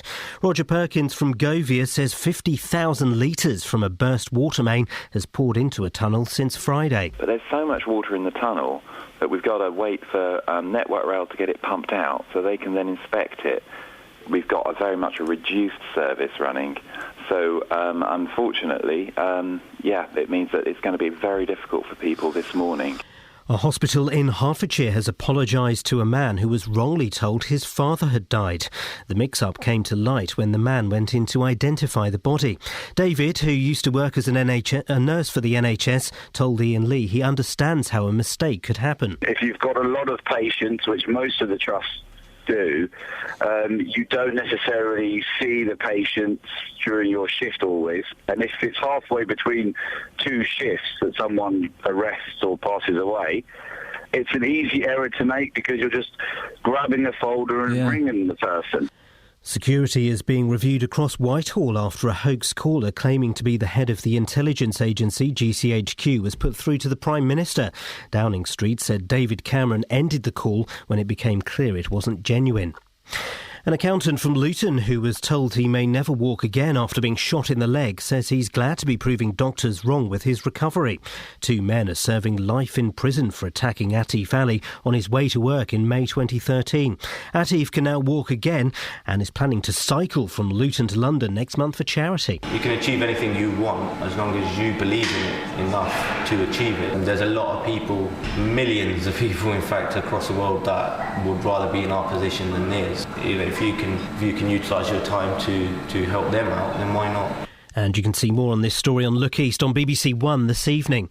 In sport, Andy Murray's through to the quarter-finals of the Australian Open tennis for the 6th consecutive year, beating Gregor Dimitrov over 4 sets. He now faces local favourite Nick Kyrgios tomorrow. And the weather will be cloudy with rain this morning, but turning brighter this afternoon. Top temperatures around 5 degrees Celsius. That's 41 degrees Fahrenheit. You can get the latest news and sport online at bbc.co.uk/Three Counties. Morning! Iain Lee, BBC Three Counties Radio. The living wage, not so living in hospitals. Anthony Worrell Thompson, let's throw a big party for him on a daytime television show. And if a stranger left you a note and a fiver saying, "Hey, well done, you're a good parent," would you find that creepy or would you think that was nice? 08459 455 555. Across beds, hearts and bucks. This is BBC Three Counties Radio. We got some texts on the note thing. Go on in. Jan in Luton, best friends are strangers at the start. Yeah. Oh, no. They don't pay each other a fiver for the privilege. No. Paul says, the note is a nice gesture, but I think the money is a weird and patronising thing. I see the money as the man kind of looking down at this lady. Yeah. And David in Puckeridge says, I left a note for an air hostess on a Virgin Atlantic flight from New York. I bet you did, eh? 8 years on, we're married with 2 children. Hey! Get in there, sunshine! I don't know what he wrote. I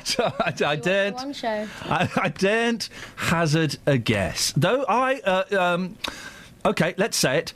Those air stewardesses and the stewards are... how can I put this without doing a Danny Kelly and getting in the mirror? The air stewardesses wear too much makeup and the air stewards are too well plucked. They are told to wear that much makeup. My sister was one of those air stewardesses. They were given a class, and it's like they all have to have the same face on. Who's beeping? Scoins is Could you stop beeping, mate?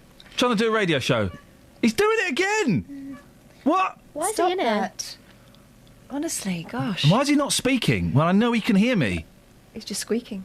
Like... I'm sorry, I'm not on a microphone. I can't hear you, mate. You're not on a microphone. I also had a phone call from an anonymous police source Oh, yes. about this story we've got about... By the way, if you've ever left random notes for anybody, 08459 455 555. Or received one. Yes. Well, OK. Yeah. So we're talking about this story. We're going to do in a bit. A fella was told his dad had died in hospital. He went to see him, looked at the body, went, yeah, that's not my dad. That's not my dad. Hospital's had to apologise. Yes. I had a phone call from someone who used to be in the police. Can't come on for reasons of him being a spy or something. Yep.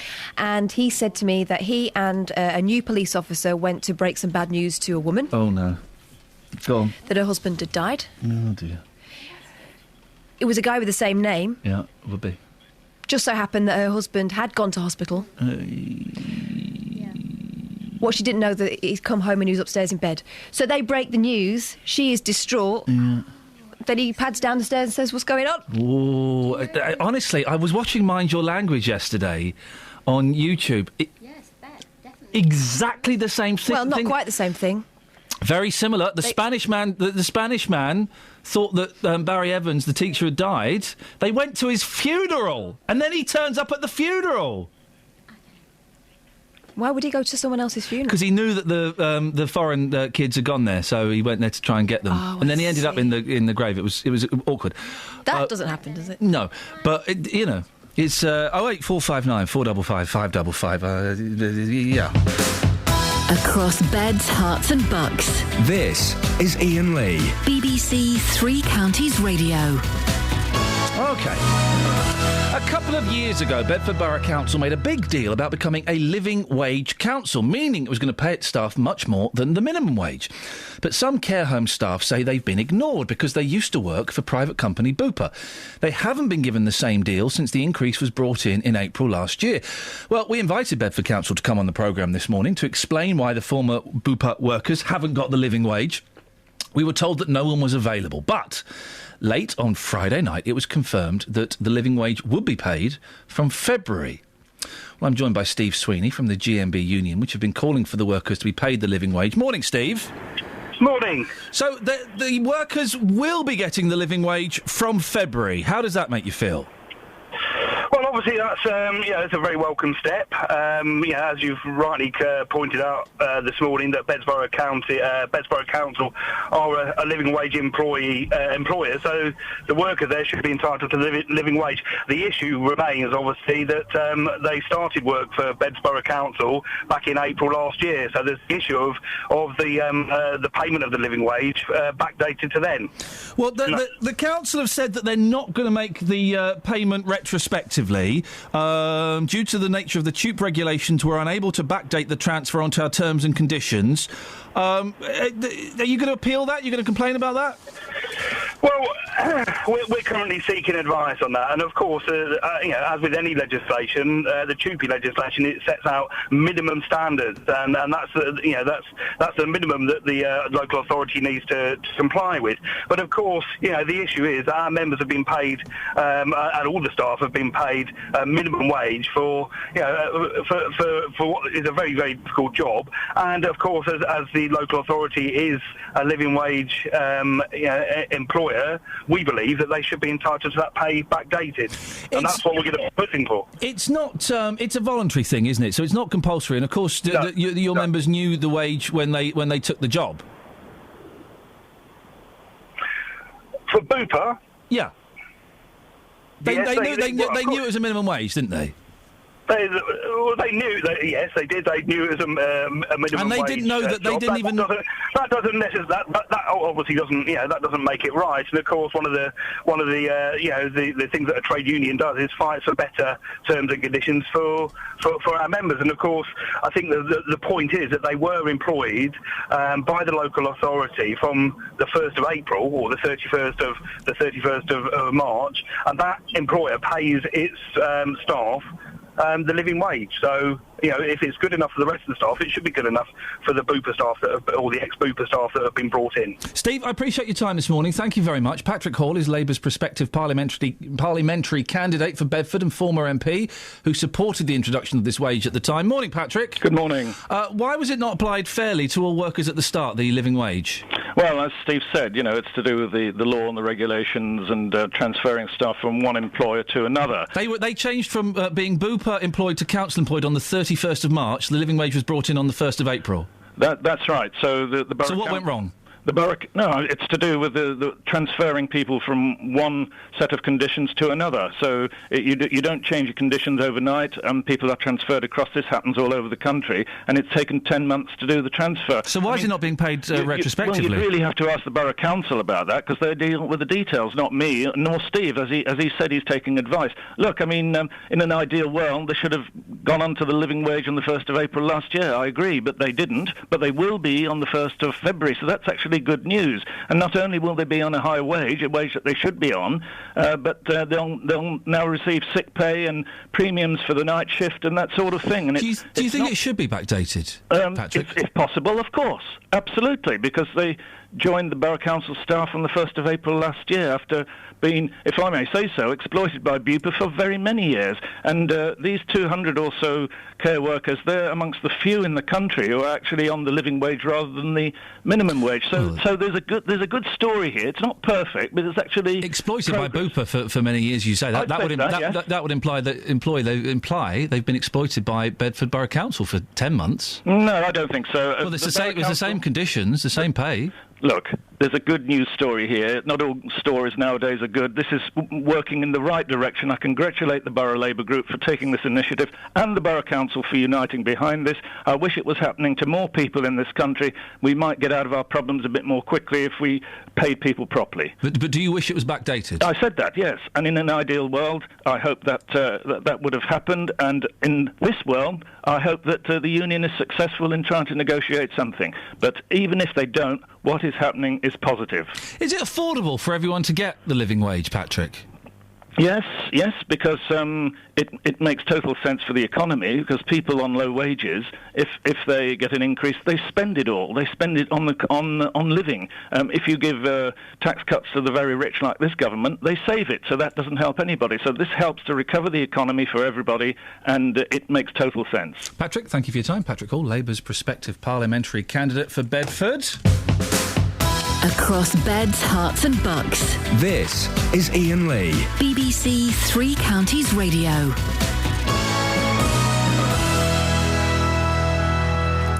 You know, earlier on we were talking about the way doctors deliver bad news. Yes. And sometimes it can be like killing a bee with a bazooka. Oh, yes, it can be, can't it? Don't throw these things. I need to tidy up my... hang on. So boobs is not news. Hang on. I love big bum. No, hang on a minute. I need to tidy this up a bit. Hang on, I'll find it. Say it again. Sometimes the way doctors deliver bad news can be... Wee Willy Wonky. No. Hang on a minute. Right, do it again. Sometimes the way doctors deliver bad news can be like... I'm not in a bad mood. No. OK, do it again. I've got it. Sometimes the way doctors deliver bad news can be like... It is so close to my home. No. Sometimes it is. Hang on a second. I don't know. I mean, this is quite a sad story that's coming off the back of No, this. I know. I'm trying to find it. Hang on. I'm actually on the coach now. Guys, can we have a quick woo from the BBC on the National Express coach this morning? Give us a quick woo. Go on. Woo!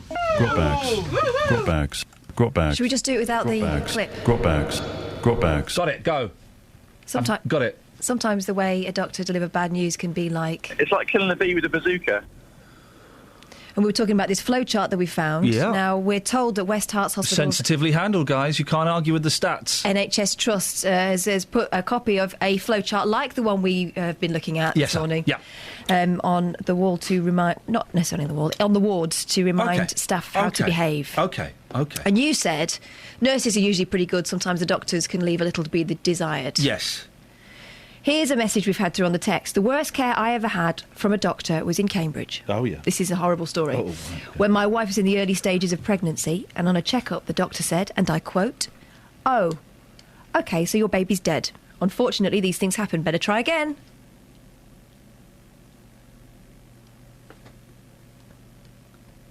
Yeah. Wow.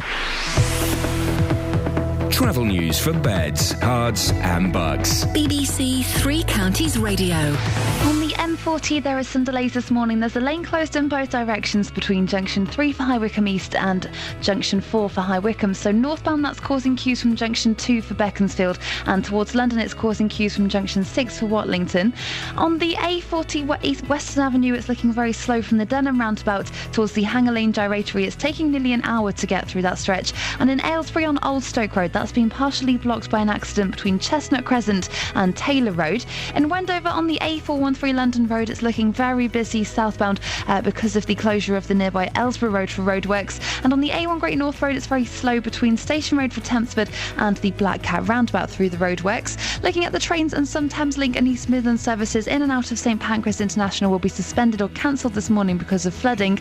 And National Rail say that their real-time information isn't working this morning, so their apps and departure information won't be working as usual. Nuts! The Ross BBC Three Counties Radio. Sammy, I love apps. Do you like apps, Sammy? I really like apps. What's your favourite apps? Give us your top 3 apps. Sammy's top 3 apps. Here we go. At number 3, in reverse order, at number 3.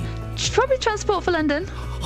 Get around travel. No, fair play. That's a boring one. At number 2 of Sammy's top 3 apps, the second most popular app on Sammy's phone is... I got a magic piano yesterday. I'm very excited about using that.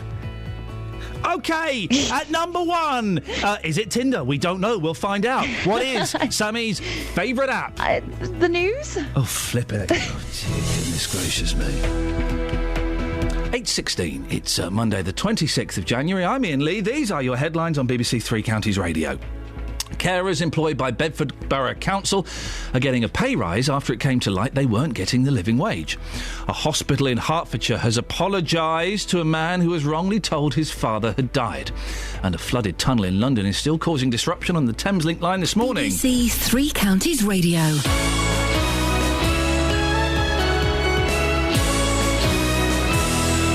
Who have you got coming in today? Who?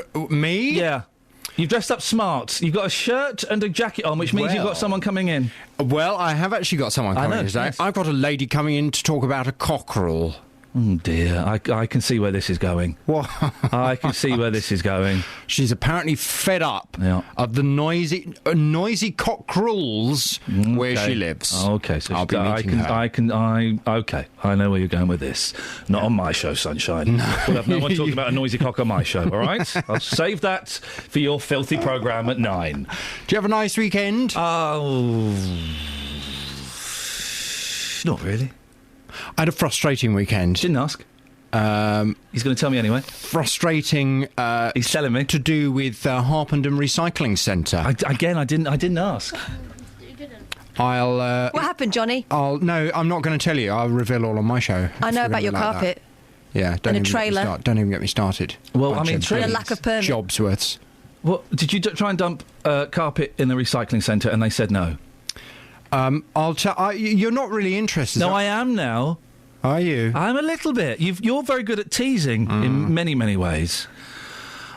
Did you try and dump an old carpet and they wouldn't let you? I spent most of the weekend. Yeah.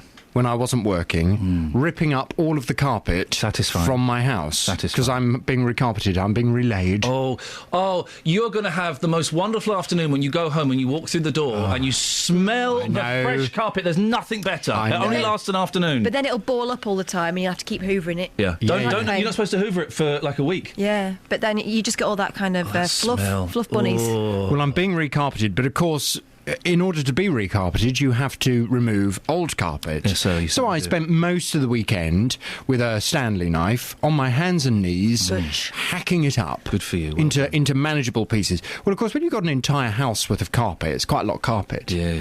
So my dear uncle, who lives up in Cambridgeshire, he said, he was very kind, he said, I'll come down with he's got one of these garden trailers. Oh, dear. And I'll help you take it to the tip. Yep. So we put it all in the trailer. No. We took it to Harpenden Recycling Centre. Yep. And as we went in there, this bloke comes running over. No, you need a permit, he said. I said, what do you mean you need a permit? You need a permit to bring a trailer in here. I said, no, but this isn't commercial waste. This is from my house. I've spent the weekend removing it. I told him the story. You need a permit. I said, well, where do I get a permit from? He said, you need to apply for it. Takes 3 weeks. Yeah, there we go. 3 weeks. I said, yes, but hang on a minute. We didn't know. Well, hang on a minute. The we didn't know excuse. No. But it only just came in January. They introduced this policy. I said, we didn't know. Loads of places have it. We've now got the trailer here filled with carpet. What are we supposed to do? Well, you can't dump it. Yeah. I said, well, is it any wonder people go and fly tip then when they come down to the tip to legally dispose of something and you tell them they can't chuck it? Can you cut it into little pieces? And smuggle it in your trousers like the Great One Escape? bit at a time. Well, I said to him, so hang on a minute, if this was in the boot of my car, I could chuck it. He said, yes. I said, right, well, in that case, we're going to take this trailer outside the door and bit by bit, I'm going to bring it in my car. No, you can't do that. Well, never mind. We did it anyway, little Jobsworth. Well, the thing is, though, because I'm a big fan of tips, and I think the people that work there have a thoroughly rotten job, and this has been in place in quite a few places. Oh, he wasn't having a rotten job. He was having a right old laugh yesterday. But you can't... otherwise, you do look like this... He does look like the sort of guy that will be going around collecting waste from people's homes and just dumping it, Very much so. I bet you were covered in bits. Yeah. So he's just doing his job to protect the environment and stop people taking advantage. It's disgusting. Were you wearing tracksuit bottoms? No, I was not wearing... I had very smart corduroys on. I'm on the... Where is this fine establishment? Harpenden Recycling Centre. Harpenden Recycling Centre. Well done. You're incandescent. That would rather you dumped your stuff in a farmer's field. What? No, we don't advocate that. They're not saying that, Jonathan. Come on, you know the rules here. But is it any wonder people do that when you go to dump something legally and they stop you? What time are you talking about this on your show? 11 o'clock. Because I am going to be listening to people phoning up and owning you and telling you I don't think you so. were wrong. I think so. I think people will be calling up and saying, I too have found it very difficult to dispose legally of stuff. No. And it's a nightmare. They are going to be phoning up saying that you are wrong, and Harpenden... Is it Harpenden? Harpenden Recycling Centre. Excellent work. Well, that's at 11. I'll be listening to that. Listening to you getting a taste of your own medicine. They'll be phoning and poning. Yeah. What colour corduroys? Brown. Oh. What? What are you doing at 9 o'clock? Let's just try and calm things down a little. Well, you've worked me up now. Yeah, I know. Well, it's just... I was so furious. Trying to work you down. I was so livid. I know. But listen, that's 2 hours away. You won't be able to live that long. What's happening at 9? Lindsay Sandiford. Oh, yeah. At 9 a.m. Remember Lindsay Sandiford? She's the headlines in all the newspapers refer to her as the Barley Drugs Gran. That'll jog your memory. Yes. Well, coming up at 9 this morning, I'm asking, do you think we should do everything possible to get Lindsay Sandiford to a UK prison? I'll tell you why. It's been reported this morning that the British grandma, who's been in an Indonesian prison since she was caught smuggling drugs back in 2013, has been asked to sign papers that would confirm her death sentence. Wow. The punishment for smuggling drugs into Bali is death by firing squad. And whilst few people have faced that reality in the past, this weekend the Indonesian government executed 5 smugglers, including citizens of Brazil and the Netherlands. Oh, dear. Well, when we discussed this case 2 years ago, do you remember a local listener, Victor from Bedford? He donated over £1,000 to try and help her. However, whilst the British Foreign Office opposes the death penalty, her appeals have fallen on deaf ears, and now, more than ever, it appears her days could be numbered. Well, from 9 this morning, I'd like your response to this. Do you think we should do everything possible to get Lindsay Sandiford to a UK prison? 08459 455 555. This is Iain Lee on BBC Three Counties Radio.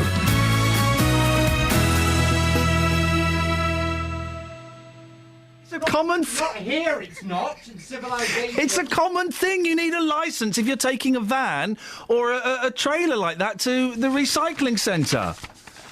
It's a common thing, isn't it? I know, Jonathan. It'll take him a good 5 days to come down from that high horse, and then he'll start eating the humble pie. I look forward to listening to the show and hearing him get pwned. Mark, stay there. I'll come to you after 1:30, Mark, because I want to... Yeah, no, sorry, I want to... Well, we haven't got time to do him now, so... It's all right. It's nice, Mark. I know it's nice, Mark, but I want to fit this guest in properly. We've only got 5 minutes. The West Herts Hospitals Trust has had to apologise after staff at one of its hospitals told a man his dad had died when he hadn't. They only realised they made a mistake when he was shown somebody else's dad's body. Now, we don't know which one of the Trust's hospitals was involved in the mix-up. They won't tell us, but West Herts insist cases like this are extremely rare.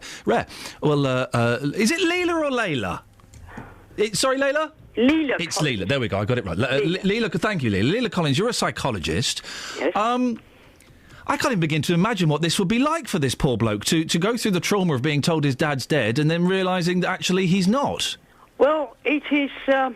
It's a catastrophe. It really is a catastrophe, and this poor man must have suffered an enormous shock.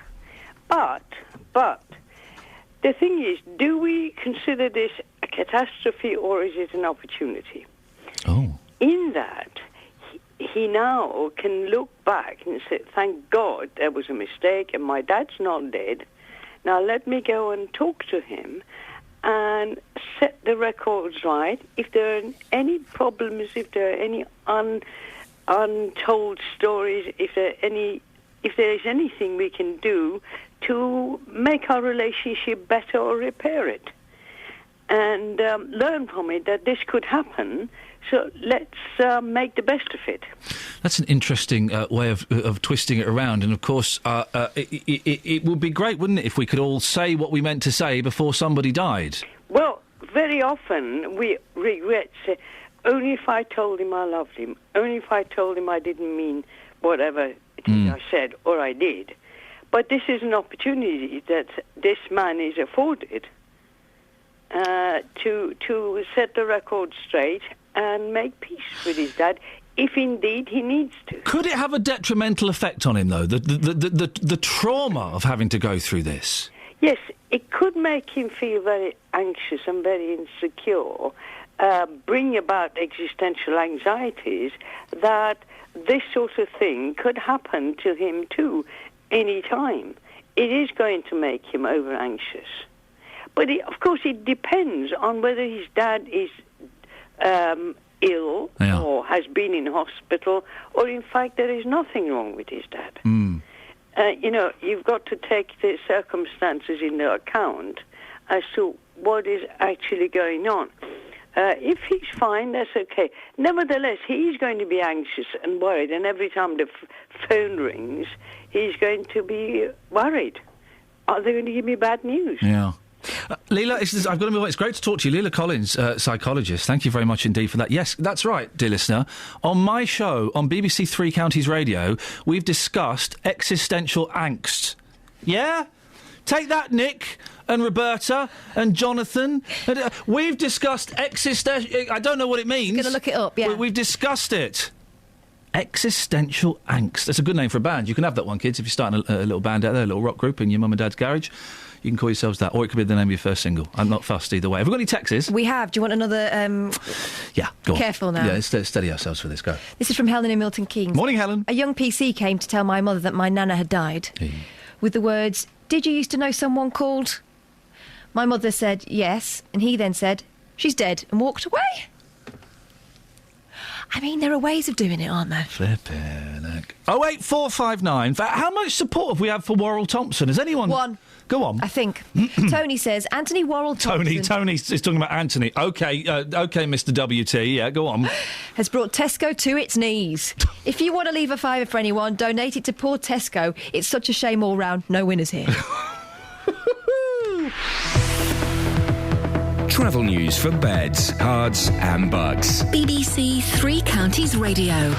There are long delays on the M40 in both directions. Northbound, it's very slow from junction 2 for Beaconsfield to junction 4 for High Wycombe, and towards London it's very slow from junction 6 for Watlington towards junction 3 for Loudwater. In Stoke-on-Church on the A40 Butterfly Road, that's looking very slow from Kingston Hill to Marlow Road. The A40 Western Avenue has an hour-long queue between the M40 and the Hanger Lane Gyratory, and in Hampstead on the A41 southbound, it's looking very slow from Two Waters Road towards the M25 junction 20 at Kings Langley. In Aylesbury on Old Stoke Road, that's been partially blocked by an accident between Chestnut Crescent and Taylor Road. And coming into High Wycombe on the A404 Marlow Hill, that's looking very busy on the cameras as well. Looking at the trains, some Thameslink and East Midlands trains in and out of St Pancras International will be suspended or cancelled this morning. That's because it's flooded at Farringdon. Samantha Bruff, BBC Three Counties Radio. Interesting update on Jonathan Jonathan Vernon Smith's carpet story. I've had an interesting text from a champion of human rights. Not human rights, consumer rights. Oh? Yeah, this stuff just got nasty. Across beds, hearts and bugs. This is BBC Three Counties Radio.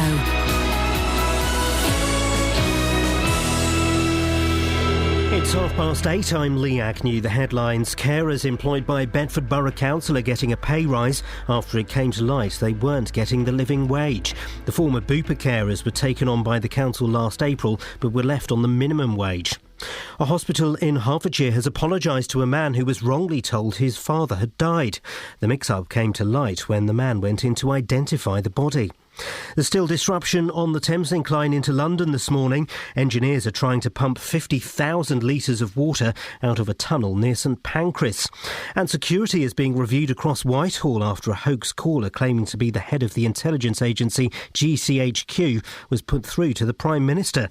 Downing Street said David Cameron ended the call when it became clear it wasn't genuine. The weather will be cold and wet this morning, but turning brighter this afternoon. Top temperatures around 5 degrees Celsius. That's 41 degrees Fahrenheit. Three Counties Sports. BBC Three Counties Radio. Arsenal, Aston Villa and West Ham all overcame lower league opposition as they booked their places in the last 16 of the FA Cup. Tonight, Rochdale play Stoke. The Watford manager, Slavica Djukanovic, claims he said nothing much at half-time against Blackpool on Saturday. The Hornets trailed 2-0 to the bottom club, but hit back to win 7-2. It's not easy to score 7 goals in second time, and we showed different faces today in the game. We scored 7 goals. I must be happy. In League One, the MK Dons won 2-0 against Barnsley. Meanwhile, after Saturday's 1-1 draw in League Two at Cheltenham, Luton manager John Still is turning his attention back to the transfer market. We've made quite a few inquiries in a few different areas. We're hoping it moves on again this week, and we can provide something in sort of the week leading up to next week. But you know, obviously it relies on what happens elsewhere, so we'll wait and see. But we are actively trying to do what we think we need to do. Elsewhere, Stevenage lost 3-2 at Shrewsbury and Wickham drew 1-1 at Mansfield. In tennis, Andy Murray is through to the quarter-finals of the Australian Open tennis for the 6th consecutive year, beating Grigor Dimitrov over 4 sets. He now faces local favourite Nick Kyrgios tomorrow. He's dangerous, he's unpredictable. He's entertaining, and he's a good athlete, moves well, and he's explosive on the court. So he has a lot of things going for him. And that's BBC Three Counties News and Sport with more at 9 o'clock. Call 08459 455 555. BBC Three Counties Radio. Laurel Thompson, let's invite him back. Given a fiver to a stranger on a train for being good parenting, patronising or nice. A lot of feedback on Jonathan's story, Jonathan Vernon Smith, on at 9, of course. How he had a whole house full of carpet and he put it in a trailer in the back of the car, drove it to the tip, and the fella came out, Harpenden Recycling Centre, said, well, you can't do that, you need a licence. Scott on Twitter, everyone knows you can't take a van to the tip. Everyone. Then I've had an interesting text. Have you got any texts there on this? Yes. Malk in Leighton Buzzard. JVS. Thought he knew everything. Ha, ha, ha, ha, ha, ha, ha. OK. Then I got a text from Matt Allwright from the Watchdog programme, the Food Inspectors. I'm aware of his work. He did a programme on ITV for a while. That didn't work. He's a very accomplished young man. He had a go at it. He says, I'm with you, Iain. Re Harpenden tip. JVS is a fly tipper waiting to happen. Yeah. And this is the thing. This is the line. The mistake is to think that rubbish has no cost. It has cost aplenty. Cost financially and, of course, cost to the environment. You know what JVS is, don't you? Corduroy Cowboy. Corduroy Cowboy. This is going to be great. He's talking about this at 11, and I cannot wait for... Mark! Hello. Morning, Mark. What do you reckon about JVS trying to dump a truckload of rubbish at the tip? I have no view on that whatsoever. You have to. You must have a view. Stop sucking up to him. Well, he's a very hungry man, so I agree with him. Oh dear, you coward! You're right, Mark. No, I'm very good, thank you. I'm just thinking the irony of a talk show host trying to deter people from speaking to each other. strangers Yeah. is not lost on the public, I'm sure. I don't like strangers. I don't really like my friends either. I'm a very solitary man, and I like being on my own. And conversations I find just awful. And when people want to talk to me, people want to talk to you at Tesco. No. How are you? Do you really want to know? Oh, do you really want to know the darkness that lurks within? Oh, the price of fame. Oh, it's shocking. But that's not why I called. Oh, what'd you call for? No, I called for... I was in on Friday, and I just wanted to say what a wonderful experience it was. And I just wanted to encourage anyone who was thinking about doing it to give it a go. For those who don't know, thank you for reminding me. I keep forgetting to mention this. On Fridays between 7:30 and 8, we open the doors up and people are allowed to wander in off the street. Kelly, one of the people who wandered in off the street on Friday was this fella, Marky Mark. I was nervous as hell. But you put me at such an ease. I can't believe you don't like speaking to people because you put me and the little girl who outshone me horribly. I think I managed to steer you. What was the voice of an angel? What was the inappropriate conversation you started having in front of her that I managed to steer you away from? There was about tea and sandwiches. Oh yes, about my inability to chat people up. Yeah, that was it. We go. Yes, she was good, wasn't she? She was a good. Kelly, you missed it on Friday. We had Mark turn up. Mark's the fellow that's got 9 parents in total. Yeah. And we had, I forgot her name, Morgan, and it began with an M. Yeah. Morgan, who came in, and she did some singing, and she was brilliant. She was great. So the doors are open this Friday. Yeah, of course, the ego is a little bit deflated when you don't get any calls from any of the public after you've been on live radio and no one's phoned in to say how you are. And in fact, when I heard, I think Catherine, oh, by the way, Catherine, I mean, I know about the other side, but Catherine really is gorgeous, isn't she? Are you saying? Thank you. Well, hang on. She really is. I mean, Mark is one of our homosexual listeners. Are you saying she looks like a bloke? No, because that's the second time that accusation's been levelled at her in a week. No, I can still appreciate a good-looking woman, and she's a fine-looking woman. Thank you, and that is an objective viewpoint because he's not trying to chat me up. Absolutely not. Right, I mean, unfortunately, me and Iain, we didn't probably hit every branch of the ugly tree as we fell out. Hey, no, listen, I'm going to say this. I'm going to say this while we're doing this, Mark. You're a good-looking fella.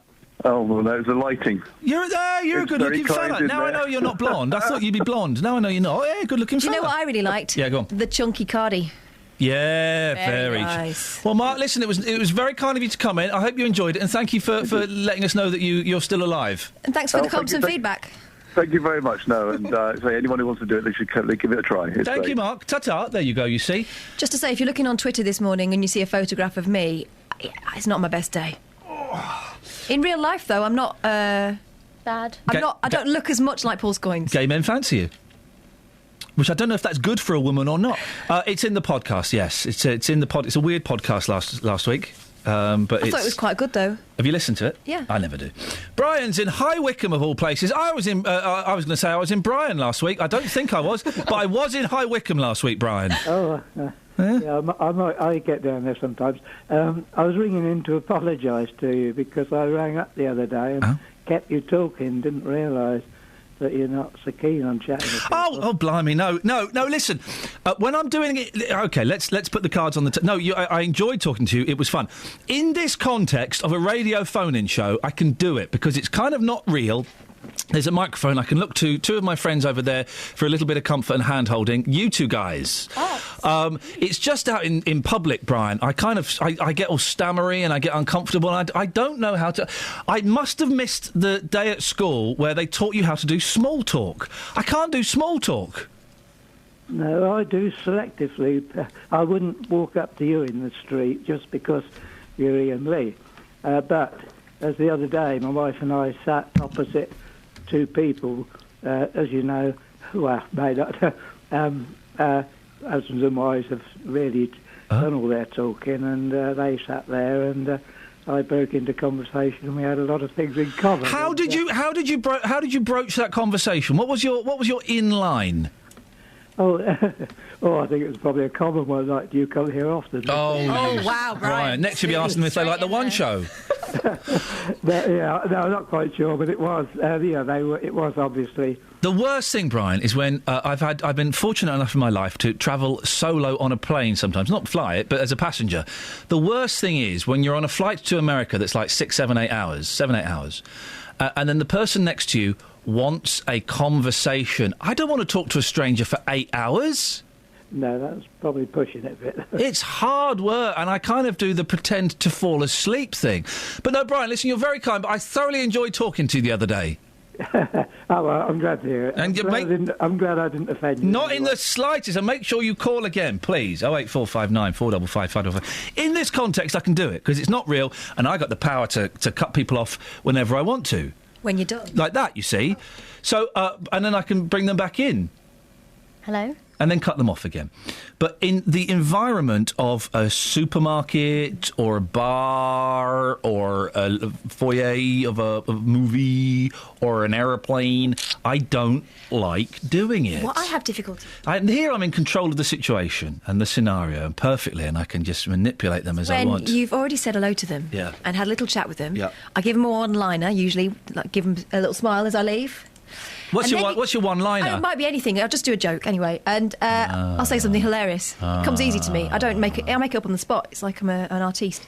What? Anyway, can you cut her off yet? And then you see them again. Yeah. Oh, we got to talk again. Yeah. It's just hi. Yeah. No, we've already done this. Foreigners.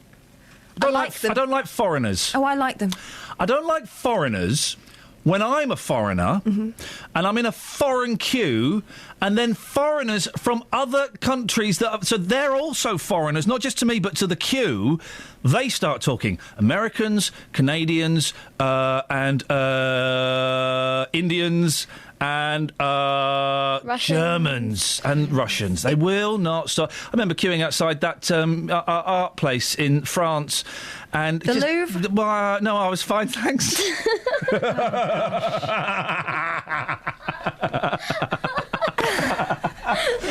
Nice one, mate. I think you've made yourself laugh more than any of us. Doesn't even really make sense. That is such a dad joke. I was fine, thanks. What?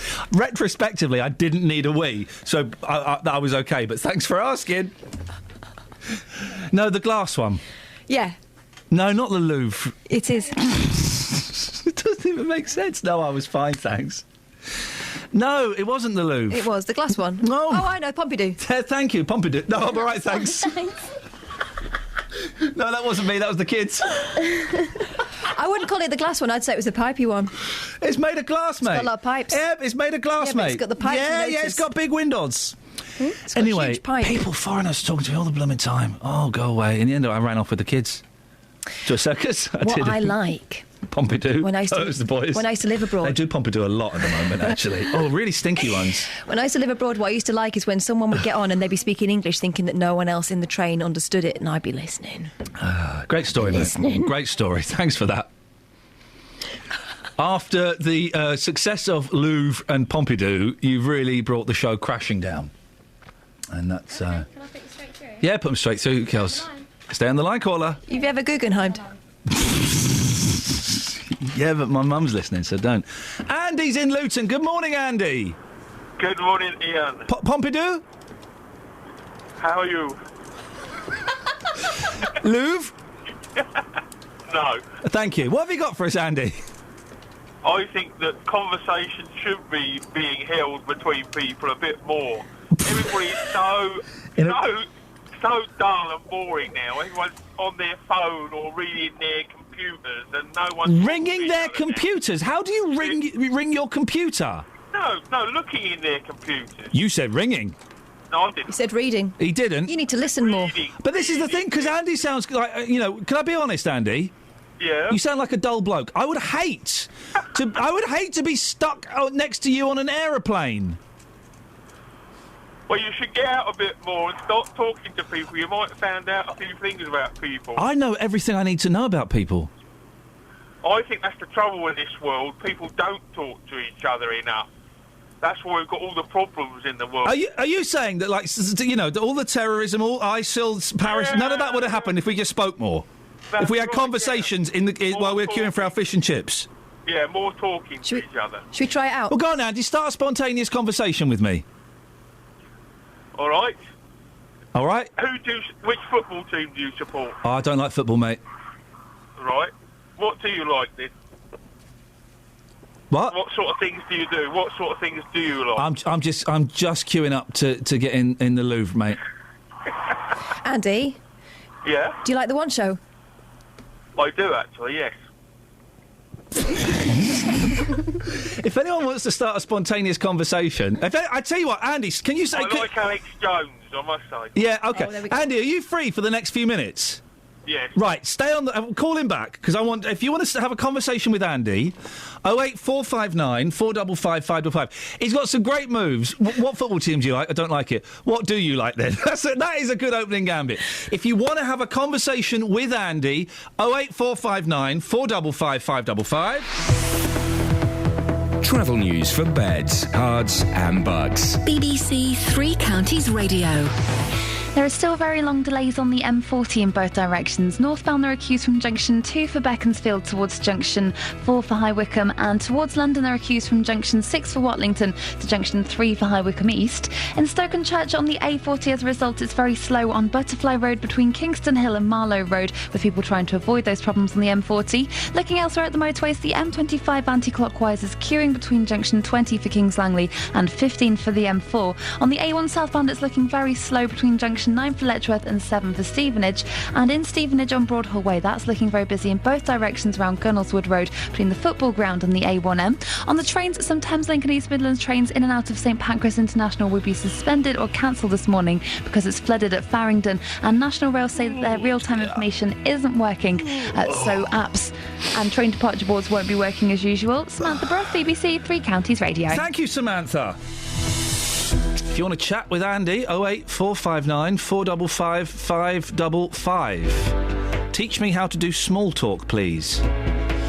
8:46, it's Monday the 26th of January. I'm Iain Lee. These are your headlines on BBC Three Counties Radio. The GMB union says carers employed by Bedford Borough Council should get their pay backdated because they weren't being paid the living wage. A hospital in Hertfordshire has apologised to a man who was wrongly told his father had died. And a flooded tunnel in London is still causing train delays on the Thameslink line this morning. Coming up, people talk to Andy in Luton. It's an exclusive. But before that, here's Kate with the weather. Beds, Herts and Bucks weather. BBC Three Counties Radio. Good morning. We're already starting to see a bit of brightness in the sky. Our cold front, which brought the rain earlier on this morning, has drifted south and eastward. So we should get some bright sunny spells really from now onwards. 1 or 2 spots of rain still possible. However, I'm just looking at the satellite picture. But the temperature is gradually going to drop off. The maximum today is probably around 10 Celsius, but it's actually going to feel chillier as we head through the afternoon as this cold front has introduced some colder air. Now, overnight, there's less cloud than last night, so that's going to allow the temperature to drop that little bit further. Slight frost tomorrow morning, minimum down to 1 Celsius. A bright sunny start for tomorrow morning, but gradually we will see the cloud increasing, particularly through tomorrow afternoon. Maximum temperature just 9 Celsius, and that's your forecast. Every weekday morning. Good morning. Welcome to the JVS show. I'm Jonathan Vernon Smith. Local opinions. We think it's absolutely shocking that this young man should continue to have to be punished. He hasn't even shown any remorse or said sorry. Well, firstly, I have to disagree. The JVS show. Well, we're not living in very optimistic times. But it does seem very clear, doesn't it? They're human beings. Some are good people, some are bad. The JVS show on BBC Three Counties Radio. Right, Andy? Andy, are you there? Oh, hang on, where are you? Yeah. Right, Andy, so you're going to teach us how to do small talk. I've got a caller on line 2. I'm not going to tell you anything about him. You're queuing up outside Le Louvre in Paris. Have a chat to him. Okay. Hello. Hello there. How you doing? What's your name? I'm Andy. What's your name? My name's John. Okay, John. Right, John, what did you do over the weekend? Very little, to be honest with you, this weekend. Right, what do you like doing then? Dog walking, tinkering with cars. Yeah. So you didn't go out at all over the weekend? Went to Stevie's, done a bit of shopping and tinkered with a couple of cars with my 12-year-old. Right, okay. So you didn't go to the cinema or anything like that, or to football or anything like that? No, not on my meagre wage. No. What about music? What music do you like? Elvis Presley. Elvis Presley, yeah, not bad, yeah. Anything more modern? No, I'm really a 60s, 70s sort of Elvis man, really. Yeah, I like 60s and 70s as well. Bit of rock and roll. Yeah. How many children have you got? 3. And what ages? 29, 22 and 12. Right, I've got 2 boys, 29 and 27. Both are living away at the moment. One's in Germany and one's in China. I mean, that's spread about. Yeah, no. What about yours? Are they still local or further away? The girl, 29, she lives with her partner in Hartford, and the 2 boys, 22 and 12, are still at home. Right, okay. And what do you do? What's your job? I'm a lorry driver. Right. I'm retired now. Right, I'm going to stop you there. John, excellent work. Stay there. Andy, that was... How did you feel that went, Andy? Very well. Okay, now, if we were at a workshop... Sorry? Yeah. Hello. Cough that one Sorry up. about that. That's Sorry all right, about John. that, You coughed that one up. They're better out than in. Andy, tell us what you've learnt about John in the last 3 minutes. Right, he's married with 3 children. He's a lorry driver. He's not got a lot of interests, but he likes dog walking and he likes doing a bit of shopping and working on his car.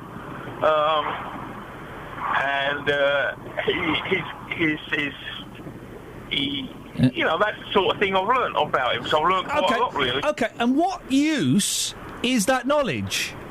It's just nice chat, isn't it? Well, I mean, you know, why shouldn't people talk to each other? John, did you think it was nice chat?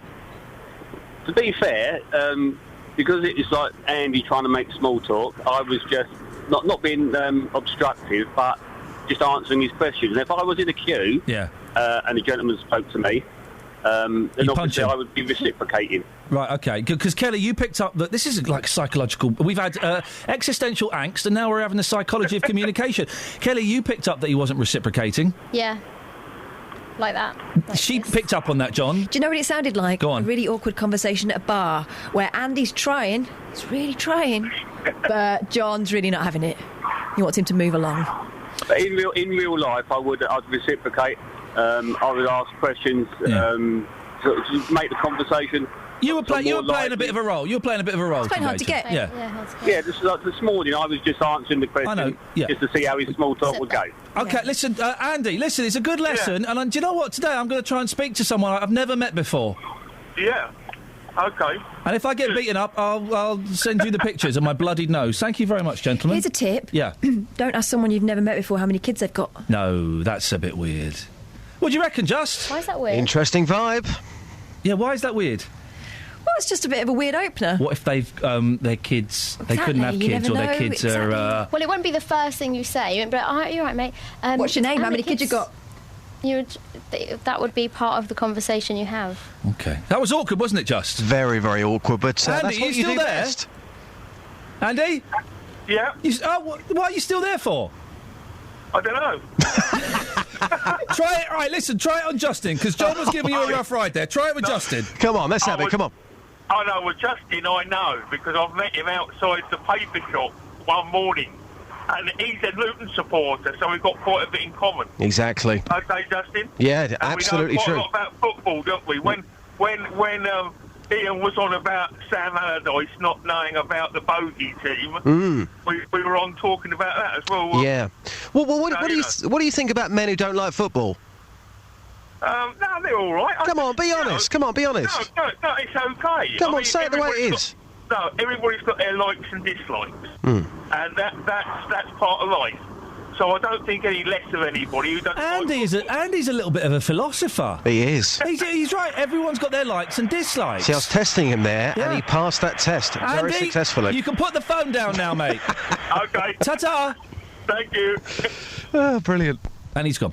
Justin. Yes. Missed you this morning, mate. Tomorrow I'm going to make you work more because I want to hear more of you on the show now. I won't be here tomorrow, boss. Sorry, where you going? You know why? Hey, you taking it to the beach? I'm taking it to the beach. Hey! Come on. I haven't got the jingle, otherwise I'd play it for you. I think it's saved as beach jingle. Oh, hang on a minute. I don't know how to do that. That means that will go into the computer system, doesn't it? It's all there, ready to go. Hang on a minute. Because you've got 2 hotkeys on my computer. See, I'm working you out straight away right now. Sorry?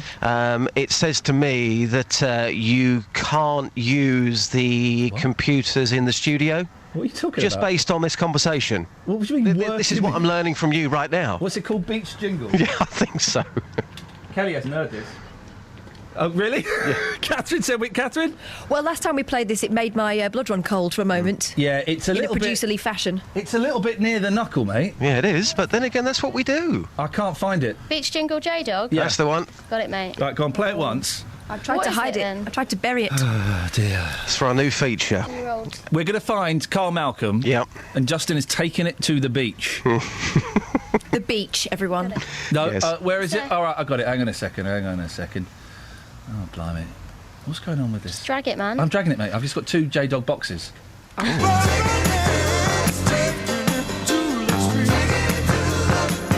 Taking it to the beach. It's with J-Dog. See my problem? No, he's Beach. saying beach. He clearly says beach. Clearly. He clearly says beach. Look at Catherine actually biting her nails. Justin, so you're taking it to the beach tomorrow. Yeah, it could be a different feature, though. Yeah, no. Steady. What have you got for us today? I can't even remember what we asked you to do. Anthony Worrell Thompson. You've been talking about that. I heard you talk about this new book at 10 to 8 this morning, and you were saying you wanted calls from people about AWT, police caution 2 years ago now. We need him back on our TV screens, don't we? He did something wrong, OK, but everyone deserves a second chance. Totally. He stole something worth £70 from Tesco, which is naughty and is not great, but he did it because he had psychological issues. People have done far worse and made comebacks. Exactly. So I'm saying we need this man back on our TV screens. I've taken this one to the streets, asking people, would you like to see him return? Does he deserve a second chance? Here's what people had to say. Everyone deserves a second chance, but the money he had, he shouldn't be nicking, should he? Yes, everyone deserves a second chance. But yeah, why not? He deserves a second chance. He stole from Tesco's, though. Yeah, but other people do as well, don't they? Just give him a chance, innit? What's your favourite dish? Fish and chips. On a Friday?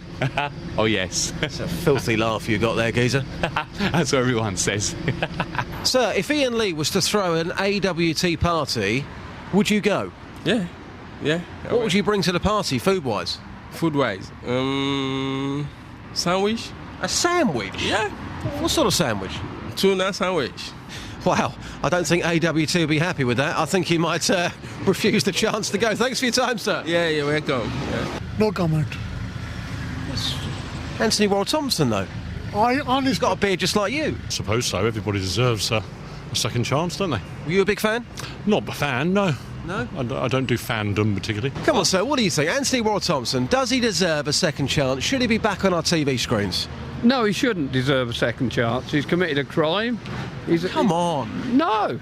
People have done far worse, haven't they? We welcome them back with open arms. I haven't. And if I did it, nobody give me a second chance, so why give him one? Who would bring a tuna sandwich to a party? Him. A chef's party. He'd bring a tuna sandwich. Tuna sandwich? That's outrageous. I know, it's shocking.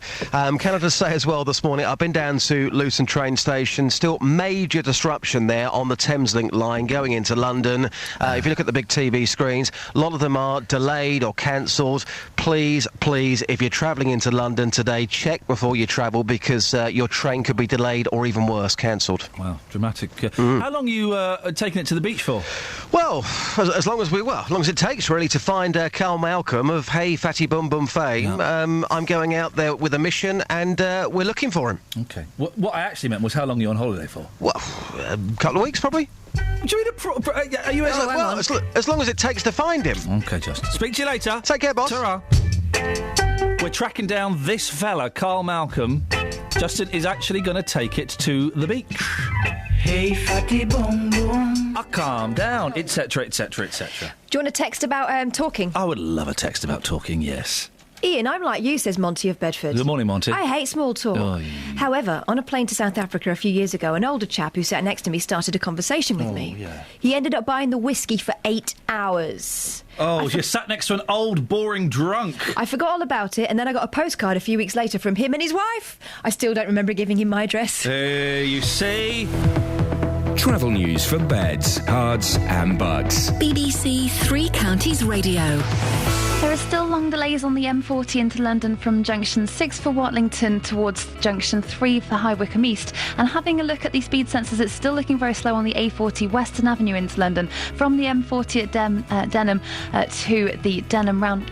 to the Denham roundabout over the green for You all right, Friday. mate? It's all looking You all very right, busy. Sammy? Just checking where it's busy. Okay, The A1M northbound, that's looking very slow on speed sensors at junction 6 for Welling Garden City, and in Stevenage, Hitchin Road, it's very slow as well around Corey Mills Lane. In Helmer Hempstead on the A41 southbound, it's very slow from the Two Waters Road towards the M25 junction 20 at Kings Langley. And as Justin said, there's some very bad problems on the trains because of flooding. So Thameslink and East Midlands trains in and out of St Pancras International are suspended or cancelled. The 919 from Luton and the 924 from Bedford have been cancelled. Samantha Bruff, BBC Three Counties Radio. I forgot to ask, how was Radio 2 the other day? Oh, well, I got to speak to some lovely people on the phone. It was lovely. Oh, I'm glad you enjoyed it. Thank you, Sammy. JVS is up next. We're back tomorrow at 6. Until then, from us, bye. Local and vocal across Beds, Herts and Bucks. This is BBC Three Counties Radio. Thank you, Ian. Good morning. Welcome to the JVS show. I'm Jonathan Vernon Smith. It's Monday. It's 9 o'clock, and on today's big phone-in, do you think we should do everything possible to get Lindsay Sandiford